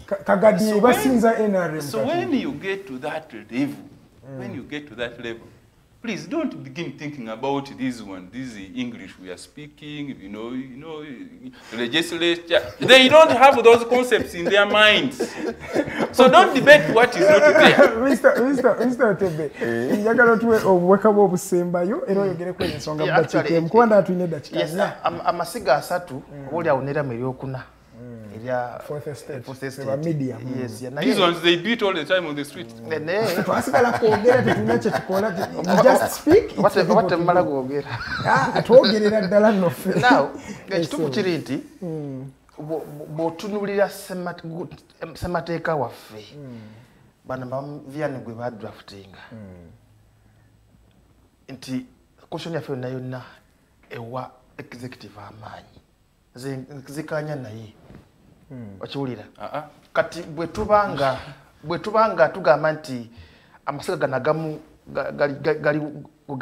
gali wansi ku line executive. Executive yayitegeerera gali. That's our constitution.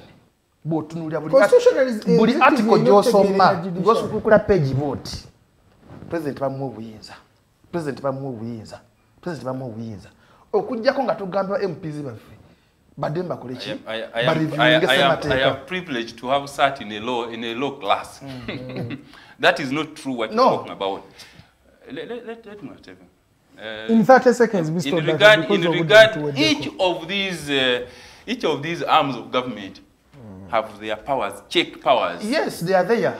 But you see, for example, the obvious land. In just 1 second, my brother. For example, the issue of taking the army outside the borders of this country is clear. Now, when it came in, semantics and arguments of whether it was an invasion or not came in. But you see, that comes in as a result of the budgetary issue. Now, you see, UPO got stuck. When you dismiss, you said, we shall not talk about. Now, the other day you came and said, we want some money. Yes, President Semateke Mwobuyinza. Nti asobola okulaba nti wali embeera etalinda parliament okutuula ye nasawo nakola ki nasindika amagye. That's the constitution. It has to inform parliament after 48 hours. Then too. Did the executive inform parliament after 48 hours? We had the spokesperson of the UPDF inform the country, inform the parliament, inform the committee via Twitter. Twitter, natulawina gamba twasindisa amagye. Kati parliament yali mu recess. But they saw advance through Facebook. At least you have to send a letter. Steps ezifali mu kwita parliament nazo ziba mpanvu. Kyebanja tulina okukyusa mu mateeka. Mr. Vianney, sibula abakulaba leero. Yes, era kyenjagala nebaza nnyo mu yakutuolowinga mwami Nomani byajogera si bya bulimba wabula nti mwenga mmwe oba quite lie. No problem. Simula, 30 seconds for you as well. Okay. Yes. Jabalinyo. Eno debate ensanyudde. Kyensanyusizaako ebadde ya kizungu. si yaffe ya Uganda. So okukyusa okwongerayo obukulembeze bweyongere mu maaso ensobi chairman wa NRM gy'ayina ye tagamba nange oludda lwange lwe luno leka nkuwe bano baali bakyali bato emyaka ena bwe yagwa abaali mu NRC ne bagamba ekintu kino nga kibadde kikyawooma tukoze tutya bo bennyini ne batuula wali nga lukubirizibwa mukulu Moses Kigongo ne bagamba tu-extendinge naffe tu-extendinge nga tebamanyi bagenda kuleeta obulwadde kiringa kati bwe bakugamba nti bwe weebaka n'omukyalo omulwadde wa siriimu ekukwata n'ogamba nze nja kukoma kungulu oba weerimba ojja kukwata ofe kati bali ne bagamba naffe katweyongere ye teyaliimu mu lukiiko yali talutuulamu naye tumwongere kati bo ne bavaamu bano abajja ne bagamba this is the dance the style of the dance okiraba nekibeera bwekityo kati kijja kutuuka ku levo kati gyekiraga leka amale kano ne bwe basi basiibudde gyekiraga kugamba nti teri kulonda n'akamu twalabenga parliament yeyinza okubanga gyekiraga naawe kyenkugamba nti minor contradictions mu bano ab'oluzungu n'ono obiyita byakusaaga katonotono ne bwe baba bakutwala mu nkomi this is a small issue we shall sort it out but when you are there remand okay so bali mu kuzanya Odaka yegwa batwala the last chance asibula abakulabye oyogerere ku nsonga zino zituwulira nti parliament yegenda otandika olonda abakulembeze well nze nja kwebaza nnyo mabadi kitoko kuberanga mukikyaza you see this is an important one for us as a member need we think that we don't want to be diverted nekyo ekya parliament egenda kukola kino parliament egenda kukola kino we think waliyo diversion ekolebwawo President Museveni oyo waba buli lwakugamba nti genda onindire ettololo wobeera ng'oli mugezi genda omulindire ekisolo ojja mulaba ng'ayitawo so ffe tulowooza bayinza okubeera nga baleeta ekya parliament naye ng'ekyettaka kye batagetinga kubanga ekyettaka nakyo kiri important tulina okutegeera mu debate eno yonna kiriwo ekiri fundament ekiri fundament obulamu bw'abantu baffe ate obulamu bw'abantu baffe buli ku byettaka byettaka waliyo lijja kussa abantu kati ate debate ebali mugisuppressinga ojjukira nti chief whip wa NRM yajja n'agamba nti no banna mukimanyi ffe tulonze chairman waffe President Museveni agenda okubeera chief mobilizer on the land bill very fast within 3 days ne bagamba parliament mapapula mwenna bannama ne mukwata lino ne mwerabira kiri ekiri fundament so ffe aba need tulowooza kubanga ffe agenda yaffe eriku muntu waffe owa bulijjo how does he get empowered kubanga omuntu omwavu tategeera democracy tena mbuzizo tosobola akokwavuwaza bannayuganda kagenderere it is a policy that's why if you no economy if bwana kitambuza bwatyo kamu information producer ngambi akande kaweddeyo information wali gifuna olala yes mukulu Odaka thank you mukulu Vianney thank you mukulu Otebe who always makes my day thank you so much and everybody who has been watching. It has been a very fabulous morning. 3 minutes past 9 a.m. we've not gone this late in a while, but it's for a genuine cause. Ngoli wagambye, when a magician tells you to look left, you look right. Kati ye aludize President Museveni to be a magician. Nze kambagana walobana batero kola kano okalabye tokalabye. When kano okalabye tokalabye tells you to look here, you see the money is here. The money is the other side. Ladies and gentlemen, thank you so much. We'll meet tomorrow, same time, same station. To my guests, thank you so much. To my viewers, thank you. And to my callers, those who have dropped in the comments, thank you so much. We'll meet again tomorrow, same time, same station. My name is Edgar. Good morning, Uganda. 21, 24.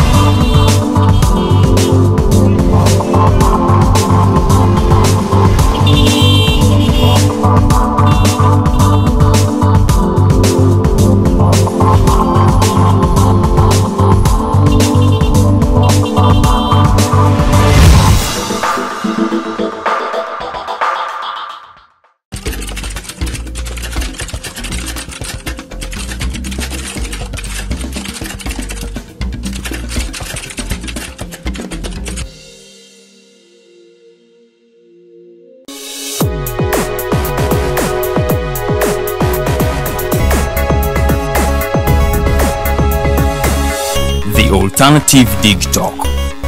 Real issues, real talk.